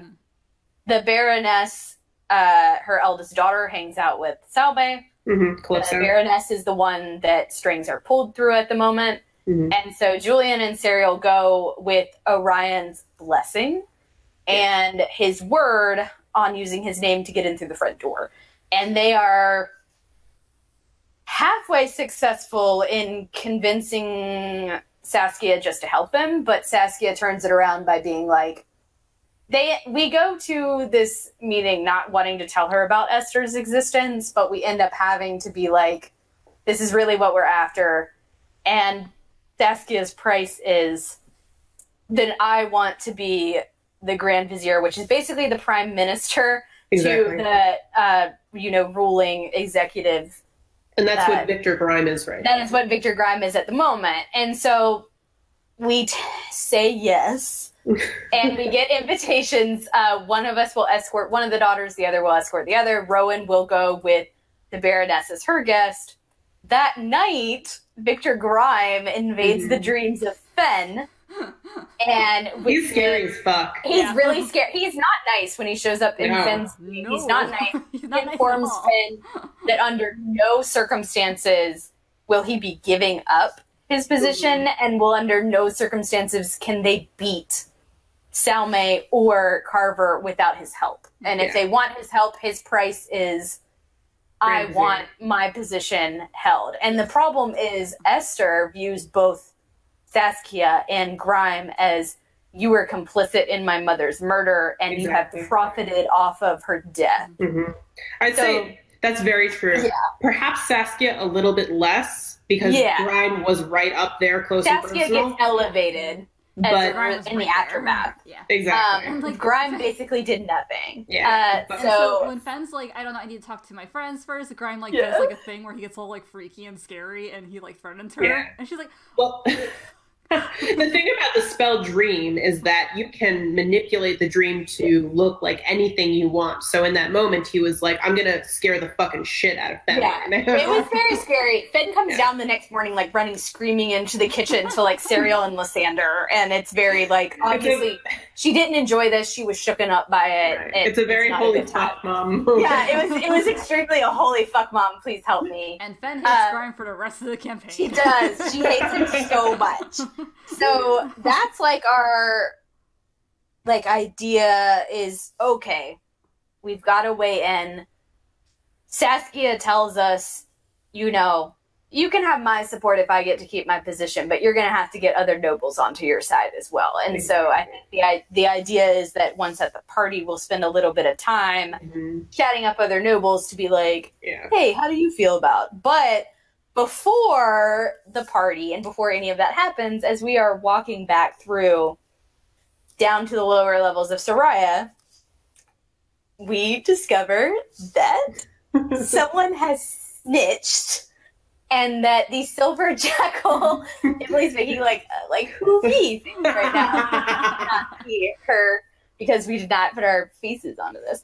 But what happens is, basically, short story, the silver jackal, Orion and Selene got found out. The flesh golems, the iron golems, actually. The iron golems that have been walking around patrolling on like police for the city, burned down the inn through a battle of realizing we cannot fight these. Various party members run into the inn and manage to save and get out those who can. But the result is the silver jackal burns down, and the Hand of Liberty has to basically flee and run.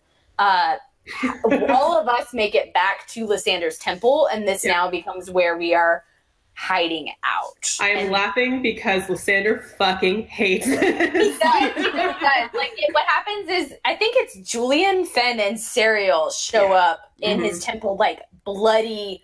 That Fenn and Julian had run back into the inn to help get people out, so they're like covered in like soot and ash. And Serial immediately is just like, heal them, like take care of them.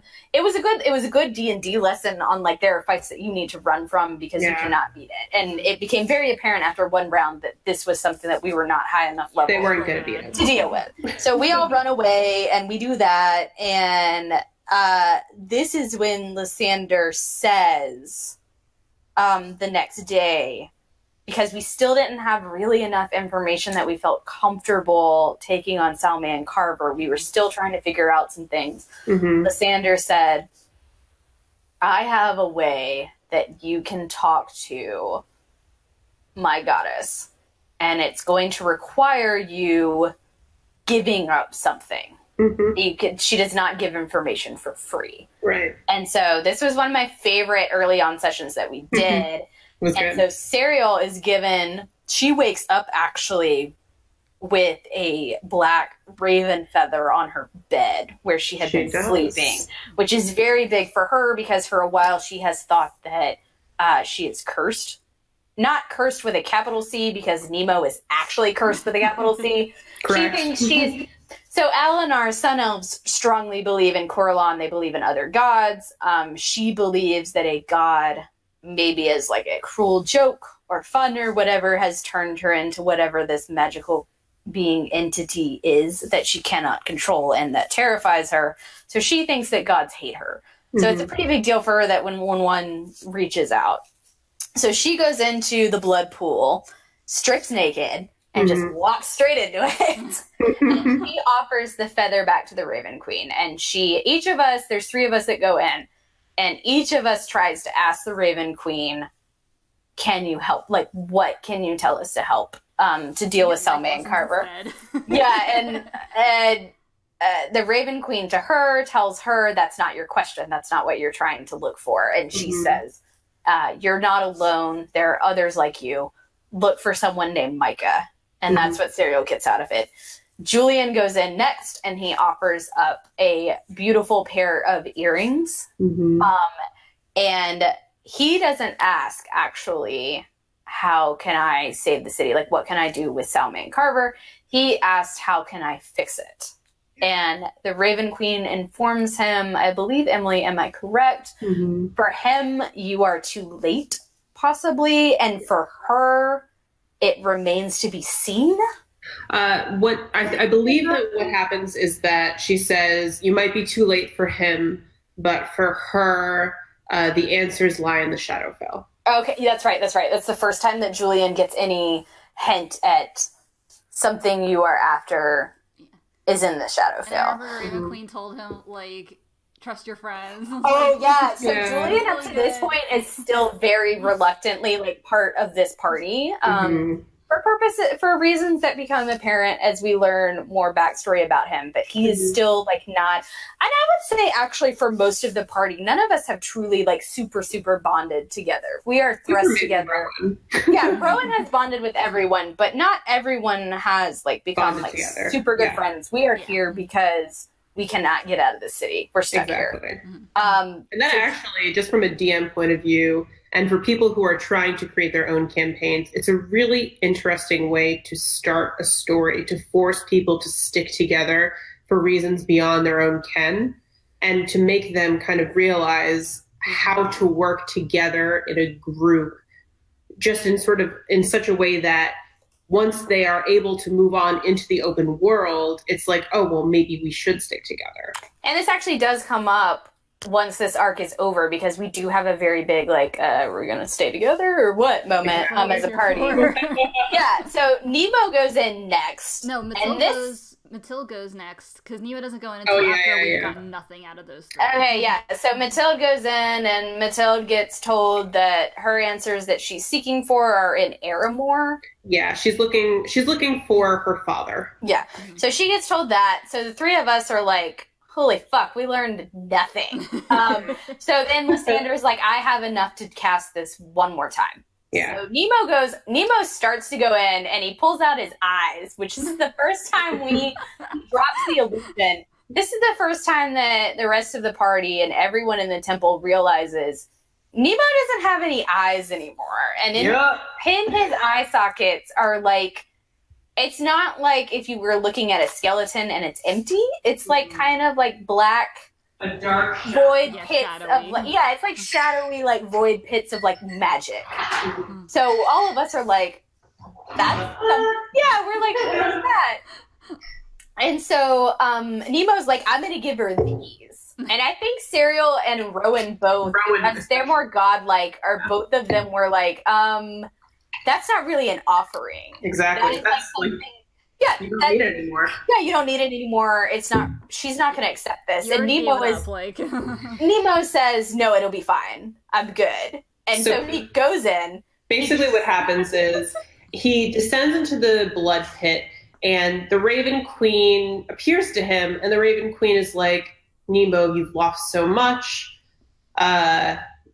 But this, and she opens up her hand, and the two eyeballs are in the palm of her hand. She goes, "This is not a sacrifice." Yeah. She and basically is like, "Fuck you." Like, that was not. She's like, "I need a true sacrifice from you." And this is the first time that Nemo really brings up that the only thing that he truly remembers about himself is that he has this brother named Linus.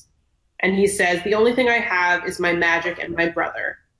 And then the Raven Queen says, as a sacrifice, I'll take the memory of your brother from you. And in return, I'll give you the answer to the question that you asked. And so Nemo nods and gives up the last memory he has of whatever past life he had before joining the group. In return, the Raven Queen says, it is too difficult to kill Salome. She is far more powerful than you are at this moment in time. However, if you go for Carver and you take him out, it's possible that you'll be able to save the city, and then you can turn your eyes onto her eventually. Yeah. Basically, she says Carver first. Yeah. Don't bother with Yeah, Salme, she's gonna does kick your take ass. care of him. He says you can't do both, him first, her second, but you might not be able to take care of her now. So we get that. That is a traumatic experience for all of the party members that go in. And it leads to one of my favorite interactions, which everyone who was in the blood pit goes to take a bath. Yes. But then after that, it leads to a great conversation between Serial and Julian, because she is upstairs mending clothes. Her father is to use the French word, he is a couturier, which is a artisan tailor who designs for specific clients. So she is upstairs mending like her jacket, Julian's clothes, Matilda's pants, because I remember I gave her like crop pants for her. Like, it was so feet. cute. It was so funny, because I remember on my roll I had to be like, well, I hope she likes jorts. Yeah. So, but it led to a really, really, really great conversation. Yeah, it was one of the first really good convos between Julian and Serial. Yeah, and it led to him asking things about her and her opening up that she had basically fled in the middle of the night from her home after waking up as this new like magical entity that she has no answers for, but the Raven Queen told her that there's someone else like her. Julian very sadly tells her that there are worse things than family who wants you back in the world, which gets really emotional, sad when you learn later on about his backstory. But he is also the first person, because I think in this, I don't remember exactly it. I would have to go pull up one of the many like Google Doc like fics that I have written after our D&D sessions. But she, I think, refers to herself as a monster at one point, and he is the first person to tell her that she is not that. Yeah. And so it meant a lot to her hearing someone that basically has seen what she is, and she feels that way about her, and she carries that for a really long time. But to hear someone else say, you're not that, I don't see you as that, was a lot. So that was good. This was also a time when, in this arc, Rowan, as sheltered and naive as she is, Rowan had a hard time in the prison with us deciding to kill off the guards. And Rowan, we all had to have a good talk with Rowan about the difference between people who are inherently evil and the people who are inherently good. So there was a lot of, I really enjoyed this session because there were a lot of really good morality discussions. It was like a good RP discussions. Especially considering that Rowan comes from a family of guards. I think it was very difficult. She was very shooken up about that. So during that session also, after everyone gets to the Raven Queen temple, Esther and Celine have a huge blowout. Yeah, it's really bad. It's really awkward.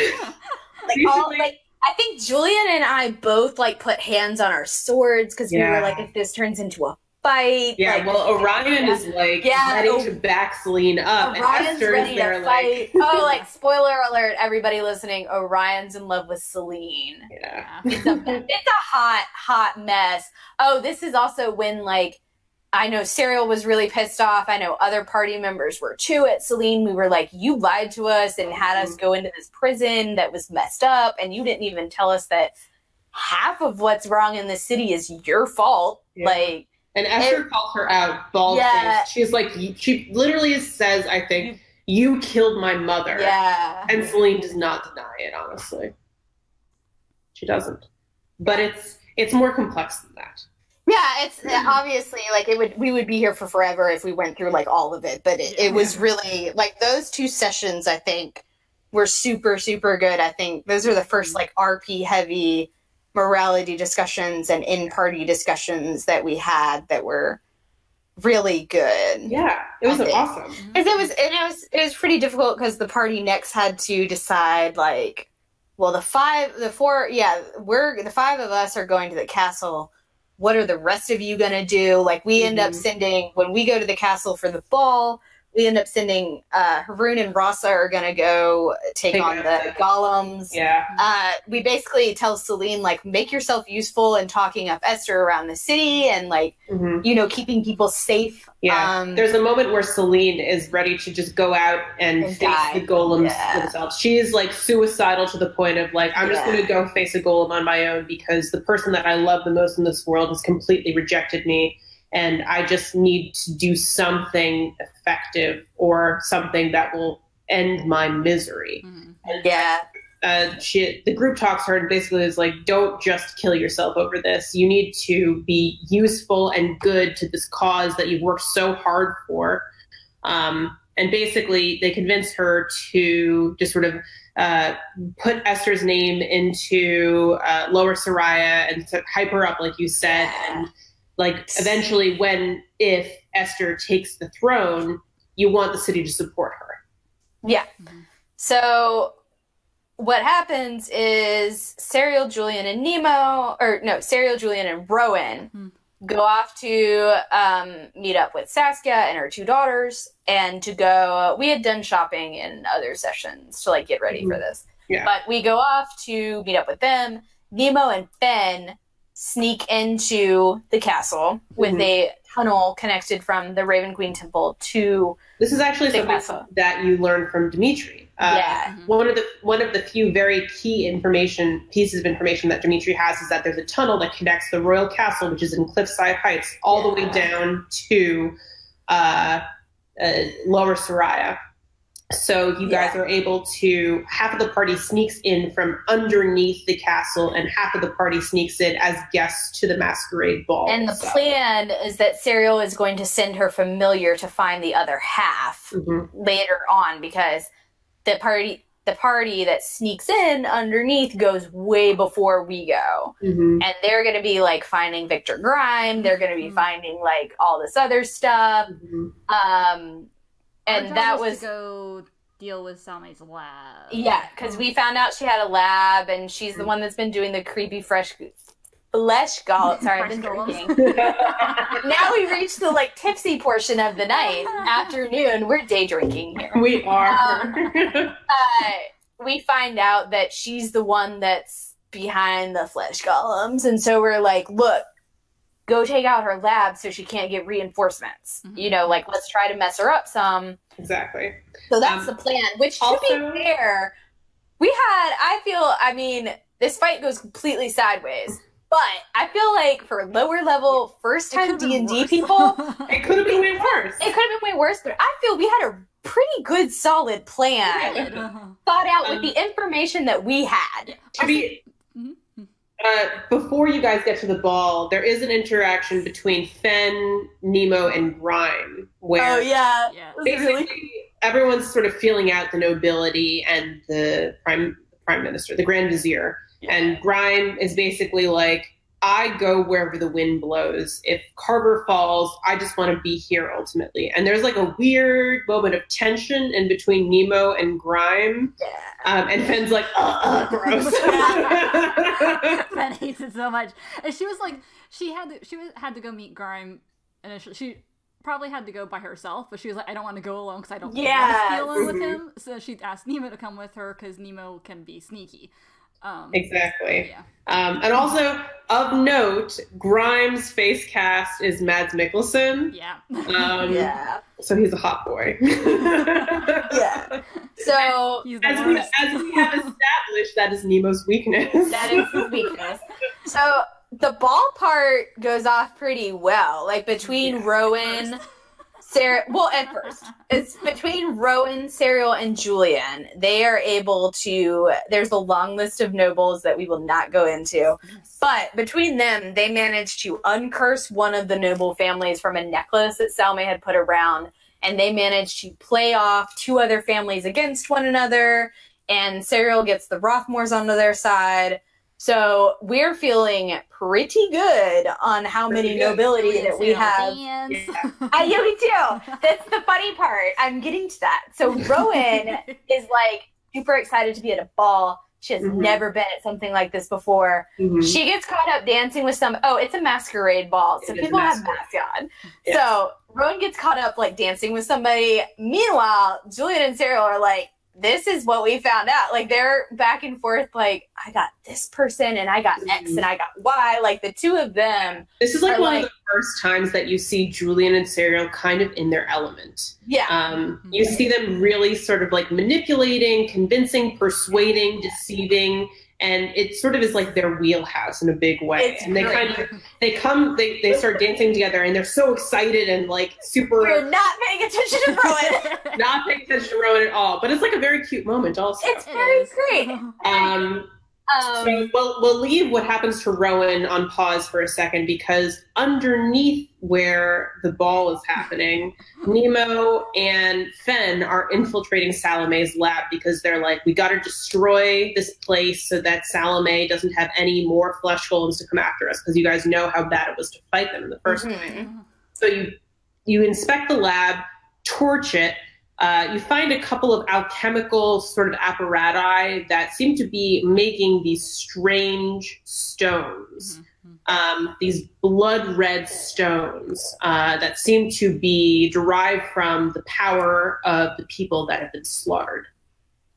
Meanwhile, it appears that Salome has been alerted to the fact that someone has been fucking around in her lab. Yeah, we noticed her run off.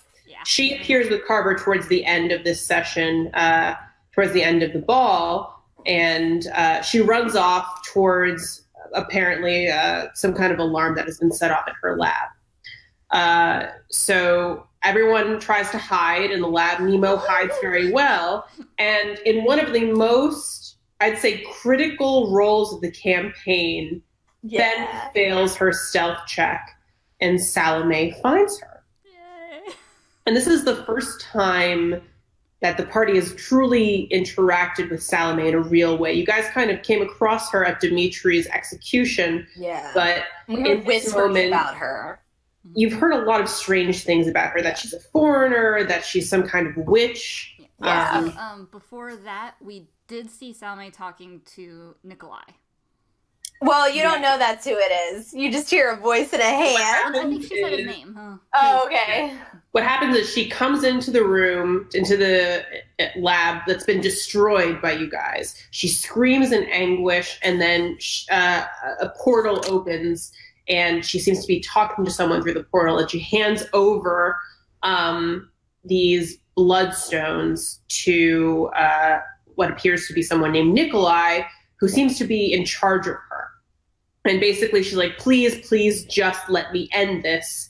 And he says, you're not done yet. And he closes the portal, taking the bloodstones from her. And she sort of collapses, infuriated and frustrated on the floor. And then she notices Fen. Hi. And Fen, instead of immediately instigating a fight with her, sort of asks, what's going on? Maybe we can help each other. And so Salome explains that, you can't help me. There's nothing you can do to help me. The only thing that can help me is to complete my mission. And she lowers her choker and reveals a large, horrible scar across the throat, and reveals that she's not human. She is, in fact, something called a revenant. She is someone who has been risen from the dead with a specific task in mind. And she tells you all, or she tells Fen, my mission is to raise the chained one, aka Thurisdan, from the abyss. And until that happens, I cannot rest. And even if I don't want it to happen, I have to do it. Otherwise, I will never be able to have any reprieve. I'll never be able to die. And so Fen, in her way, Druid crafts a flower for Salome, and Salome accepts it, kind of curious, and does not kill her. And instead, she leaves. Meanwhile, back at Masquerade, Rowan has been dancing sort of feverishly. The session was actually called Danse Macabre, which was a very very good session title, if I say so myself. It was good. So Rowan is dancing with this masked stranger, and he pulls her away from the rest of the crowd, and it's sort of like a very princess fairy tale moment where Rowan's never had this kind of sort of romantic interaction before, and he pulls her away from the crowd, and basically it is revealed that this is not just a random stranger, but in fact this is Alder Strain, the same murderer prisoner that y'all came across in Ravenwing Prison. Back. He's back, and he basically stabs her in the stomach and is like, sorry, my dude. He really tells her, like, I have to. Yeah, he was basically like, I have to do this. Yeah. So Rowan goes with him. Yes. They're basically in a side room called the Hall of Mirrors. Yeah. I think his plan was like to leave her there or something, but then she kept like she goes with him. Yeah, she intentionally kind of goes like. Long story short, he goes with him, bleeding out the whole time. Yep. I think did she send to one of us? Or I don't remember. I don't think she did at the time, but I think that you guys eventually realized that she was missing. Did we just find her blood trail and follow that? Okay. Yes. So what happens is after about 5 minutes, Julian and Sarah are like, where's Rowan? And Rowan's not around. And then we notice the blood, so we go out in the hallway. Serial sends Mazrim to find the others because Finn can talk to animals. Yes, she can. So Mazrim leaves with instructions to find the others downstairs and bring them to them. Meanwhile, Julian and Serial start following the blood trail. Yes. And it is completely 100%. We walk into a trap. Because Finn dire wolfs out, and so we all meet back up together, and we're all together, and we definitely 100% follow the Hall of Mirrors into a bigger, other like ballroom. Yes. Not as nice as the one as we were in for the actual ball, but we walk into a trap. Oh, this is when Rowan stabs herself to like. So this is when Rowan first reveals the fact that she is not entirely human. She is in fact something called Lightborn. So basically the Lightborn, they have a couple of attributes where if they're super happy, they glow. And that is something you guys have been sort of vaguely noticing for a little while. Yeah. But also you note that whenever a Lightborn goes unconscious and goes to 0 hit points, they cast the spell Heroism on everyone within a certain radius. So Rowan, knowing this about herself, instead of trying to heal herself in this moment after taking this brutal damage from Alder, she inserts the knife that's been embedded in her shoulder even further and causes herself to go unconscious. Then her Lightborn ability kicks in. She goes back to 1 hit point, and everyone within the vicinity gains this heroism boost. Yeah. So we all like wail on Alder Strain, Totally who destroyed. does not put up much of a fight because he's under Salme's like he's under Salme's like influence. Yeah, and his only job wasn't he risen as a revenant? He was a revenant, and his mission was to get you guys away from everybody. So he did that, but we're kind of all extremely enraged, so we just wail on him. Yes. And then there's like clapping behind us and a great reveal that we walked straight into a trap. There's Carver and Salme, who are like, hi guys, like You're glad really smart. to see you. So this is our big Soraya boss fight. Big. Which it was actually a really dangerous, like, so Serial can fly on the regular, and then she can fly when she rages. Yes. And so, but the downside to, if you play a PC who can fly, if you get knocked unconscious out of the air, when you hit the ground, you fail 2 death saving throws. Yes, you do. Yeah, so this was actually like a really difficult fight because it was Carver who has a warlock enchanted eldritch bow, and it was Salme, who is obviously an NPC that was way above, you know, our levels. She was pretty big. But we managed to, Rowan does the circle that traps her in place, which actually worked. We pulled that off. That was actually pretty key. Yeah, Nemo throws up a wall of wind that manages to protect the others for a while Serial does her spells from up above. We tried at one point to make Salme leave. I think Fen tried to be like, just get out of here. No. And Salme did not. Victor Grimes shows up and did help for a little bit. He did help. He definitely did show up and help a little bit. He did what he could. And then, so Serial goes unconscious because she's the only one fighting the two of them for at least like a round or two. While it's a minute, actually, because we needed a minute to cast the magic circle. Yeah, so she goes unconscious, hits the ground really, like, grossly, like, sickly. It was pretty bad. But Rowan was right after me in the initiative, I think, so Rowan had her back up. And in the ultimate, Salme ends up fleeing. Or no, she doesn't. She can't flee because she's in the magic circle. But Julian gets the ultimate, like, hilarious, great kill because we exhaust spell slots. Like, this fight took everything out of the party. It took everything, yeah. And Julian, with nothing left, is like, I'm gonna backhand Carver with Shocking Grasp because it's the only thing I can do. And Carver dies. And Fen gets the killing blow. Well, I say you can't see me right now, but I do killing blow in quotation marks since you can't, like, kill a revenant. Not so unconscious. Fen gets the killing blow for 24 hours at least on Salme. And which leads to a very interesting morality point for the party because Fen discloses that Salme is a revenant. She will not stay dead for longer than 24 hours. And we now have a big problem on our hands. Yeah, not only that, but the second that Salme goes unconscious, the charm on Carver fades. It's revealed that Carver has been dead for 5 years. Ever since he left the city and Salome found him. And basically when the party kills the two, or knocks them both unconscious / kills them, it is revealed that Carver, the illusion that had been making him look like a normal human, fades away and he looks like a rotted corpse. Yeah, it's pretty bad.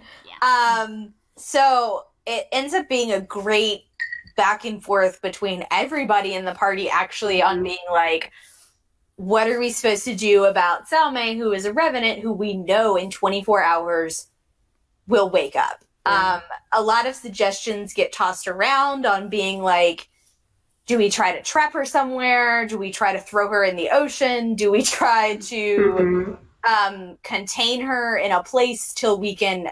Finn offers up her dad as a druid. She doesn't want to go home. She ran away from home, but her dad might be powerful enough to deal with something. Serial says, I know people in Alinar who might be strong enough to maybe undo this. Or put her somewhere. Like, so this is one of the first times also Serial talks about Alinar in a real way. Yeah, in a real way. What ends up happening is Serial recognizing that Salme is a magic user and requires her hands, cuts them off. Like, straight not up. Not by herself. No, Saskia shows up and does cut off the other hand, but Serial was like, she can't do magic without her hands, and her hands won't grow back. And spoiler alert, if you don't have a revenant in your campaign, but you have to destroy the whole body to make the revenant make its body anew, which happens later on. Salme gets her hands back. Nobody freak out. But Serial is like, I'm going to cut off her hands, because at this point we know Salme has murdered Portia, she has killed Carver, she has killed Gear's father, she has murdered the various people that were drained into those bloodstones. Yeah, she has murdered dozens of other people. According to Fen, who reveals about the stones and that she's a revenant, this is not the first city that Salme has been to. She has murdered dozens, untold however many people. And so Serial, being a noble from Alinar who will one day be in charge of the protection of the people, looks at it very much as, if I let you wake up, you're just going to continue doing what you're doing. Right. And I cannot allow that. And so I will do, it was a very good discussion between everybody in the party. And it was a lot of party members being like, I am uncomfortable, in a good way, being like, I am uncomfortable. I don't want to make this decision. Like, I don't want to do it. And Serial being like, then I'll do it. And she does. She literally like pulls out her sword and cuts her arm off, or cuts her hand off at the wrist. On the other side, Saskia gets pulled in after the battle, and it's actually a very interesting. Saskia, as much as Saskia and Serial really butt heads in the campaign, they are also very. They came together on this. They're very pragmatic in this moment, and Saskia's like, if this woman wakes up, we're just gonna be back at square one. If she's back to full functionality. Yeah. So she's 100% there with Sarah. Like, this woman cannot wake up with her magic. Yeah. So she cuts off her other hand. Yeah. And it's decided that we will put Salme in the Ravenwing prison under watch with Captain Dimitri, who we trust to watch her, while we go to sleep. And the next day... Before you go to sleep, Esther is brought before the nobles. And basically everyone's like, Esther can be the true heir. Carver was never meant to be on the throne. Also, he was a corpse. It was like, hey! Let Esther rule over you. And because of... In a lot of ways, I based this particular activity off of Wicked Eyes and Wicked Hearts in Dragon Age. Inquisition, where basically you have to, in that video game, you have to sort of get enough clout in order to convince people to see things your way. And in a similar fashion in the campaign, the PCs had to convince various noble houses to support Esther or someone else if they came and took over the throne. Yeah. So because they did so well in that, it was very easy to persuade the city in order to accept Esther as the new queen. So after the battle, everyone conked the fuck out, super tired. Everyone was like bloody and bludgeoned. Yeah. I almost died. Serial almost died. She drank herself to sleep. I remember that because I stole like wine bottles from the bar at the open bar at the party and was like, I'm going to bed. And she drank herself to sleep. Yeah, there was and then the next day you guys sort of like had a talk with Esther, and Esther was like, basically you can have, one of two rewards. You can either have this money or you can have some money. It was like 15,000 gold or like 5,000 gold plus a keep. Yeah. And Nemo was like, we got to get this keep. It was like all of this like fantasy real estate, which was actually hysterical. Nemo, in a weird twist of fate, for a man that doesn't remember shit, was like, I'm a real estate agent now, guys, and we have to get this property. To be fair, he was completely right. Like, keeps are very expensive. He made a very good point, but Serial and Julian were like, can we just have... Oh, no, first off, Julian was like, nah. Yeah, then Julian Serial was like, not. Yeah, Serial was like, this money means nothing to me because she's rich. And then what was the tipping point was Fen, beautiful Fen, being like, it would be nice to have something to call home. It was so cute. It was so cute. Also, and like, Julian... in retrospect now, I'm like, I'm really glad we did that. I know. So Julian flips his vote, and we end up choosing the keep. And we did a bunch of other intermittent things. We decide Finn is very worried about contacting her dad because she ran away from home. And she's worried that her dad will make her come back home. Serial says Alinar is only a day or so ride from here. So why don't we go there? I know someone, the Grand Enchantress of Alinar, who is highly magical. We should ask her to help us deal with this Salme thing. And we're like, all right, that's what we're going to do that. But we do some other things in the process. Some shopping. We get horses. We get some. I steal some horses.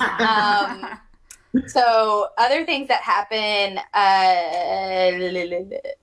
Actually, before any of that happened, Julian offers to go to Alinar before anyone else does. That's true.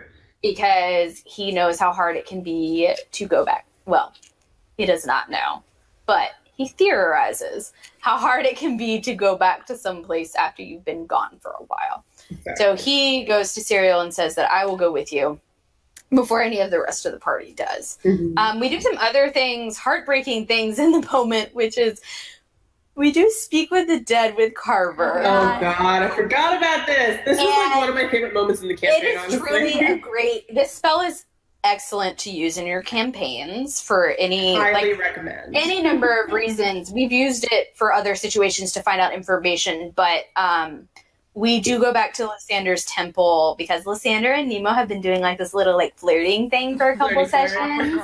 And so we're like, you know what, Nemo, maybe you want to say goodbye to him. Mm-hmm. At one point, Nemo gives Lysander his eyes. Yeah.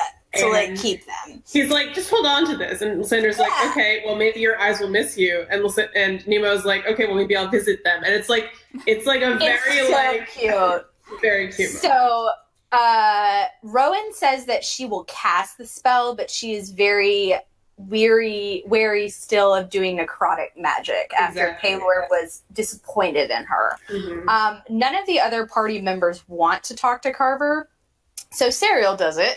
Yep. And in the process, we learn, sadly, Carver was killed outright immediately when he saw Salme. She killed him in one shot. Mm-hmm.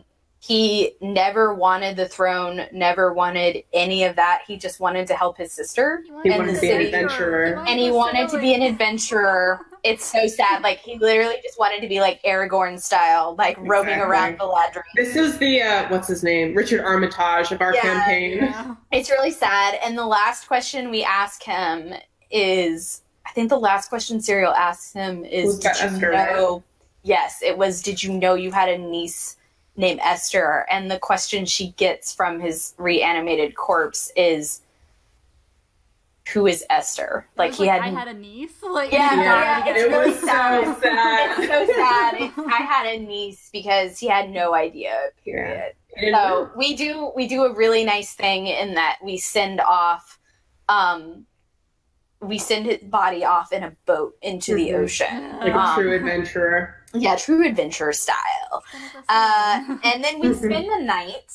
We're going to spend the night in the royal castle, and some of the party members drink and get drunk. Julian gets drunk, Rowan gets drunk. And so a guard comes around and says that Esther, her royal highness, would like to see us. And so our two drunk members do not come with us. It is just Serial, Nemo, and Fen that go.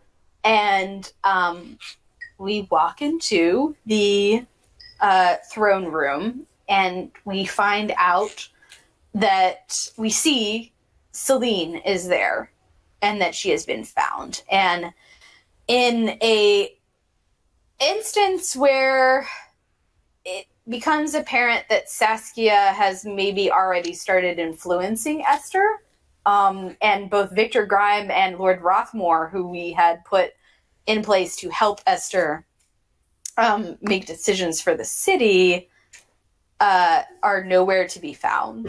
And Esther basically accuses Celine again of the crimes that she committed to her mother, to the city, and asks if Celine has anything to say for herself. Celine does not. Serial tries to, I think Serial and Nemo both try to be like, banish her. What you're doing is, we offer up, you should banish her instead. Make her work for, if you believe she's done this slight. Which, the thing is, at this point, no one in the party really necessarily disagreed with Esther in the proposal that Celine hadn't messed up and made a mistake.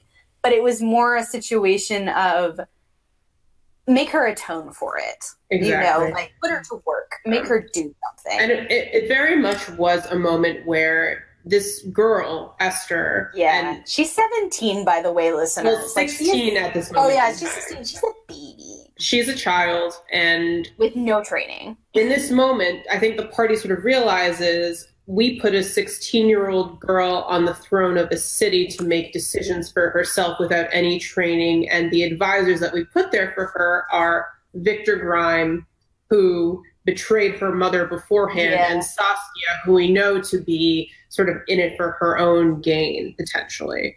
And I think in that moment, the party kind of realized we made a mistake. Something bad is about to happen. Yeah, and so we try to be like, banish her instead. Esther looks back at Saskia, who shakes her head, and Esther basically sentences Celine to take the great leap, which is to die, to execute her. And Celine does not put up a fight. She walks to her death. It was very much a situation where, at that point, our 3 PCs would have had to bust out some spells and cause a fight scene amongst guards, Saskia, and stuff. So that happened. It was a delightful cliffhanger. We go back. It's a great moment, and I know Emily hates it. She hates it because for about 20 sessions, none of the party wants to ever go back to Soraya. It's so frustrating it's only because in my heart I have a special place for Esther and I feel for her. And for a long time, no one really realized how young she was. Yeah. And then I think that through some insight checks, people kind of realized, oh, she's a baby.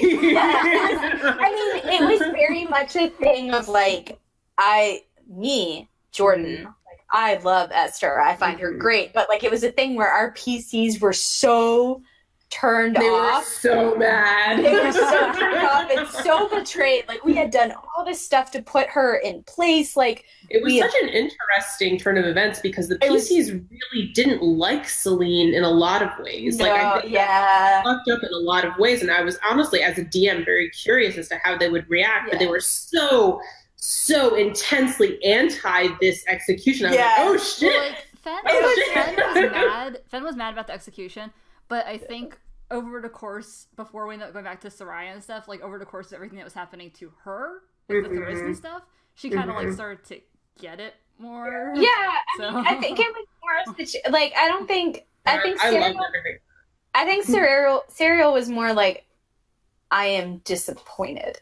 Yeah. Like, absolutely. She is, and that's a difference between the two of them that does come later on, because Esther does, when we see her again, finally, it does point out, like, I didn't have training like you. I didn't have a mom who taught me everything. I didn't have, all of this. True. You know the right decisions to make. I don't. Yeah, I didn't get to have that. I wasn't like raised to be on the ground. And so I think Carol was more disappointed. She knows hard decisions. And she stands by. Julian has personal reasons for. Julian fucking hates this. Yeah. He is like irritated when we go back to the room and tell him. And it is for personal backstory reasons that will become apparent. But he is enraged. And he is like, I'm leaving tomorrow. Yeah. We're done. So, which we do. And that's the end of our Soraya. No, it's not the end of the Soraya arc. But it is pretty much almost the end of the Soraya arc. Because we do leave immediately. Yeah, but we have to come back. Because we have like a temporary powwow as a group in the garden. And Ariel tears up the royal, flowers to make flower crowns. Like, she's so disappointed. There are a couple things that happen before you guys leave Soraya. Esther makes Orion the ambassador to Ostax, which is a city. She sent him away before the execution. Exactly, knowing that he would not like that. She sent Ryan away to be the ambassador to Ostax, which is a city of sort of tieflings and orcs and half-orcs and a wide variety of many different kinds of sort of outcast species. Yeah. And also, Esther makes you guys parts of her small council in Soraya, which is not something that you guys really take to for a long, long time. Well, we're really pissed off, so we're just like, you know what? And also, after this, 5 other things immediately need our attention. This is true. We can only be in so many places. That is basically the way in which the initial Soraya arc finishes. Yeah. I have to pee so bad. I know. All right. Okay. Pause. Yeah, I'll stop the recording. Oh my god. When I left earlier, I was like, I have to go pee. I'm sorry. Bye. I can't handle this anymore. Okay, I'm peeing right now. I need to refresh my drink.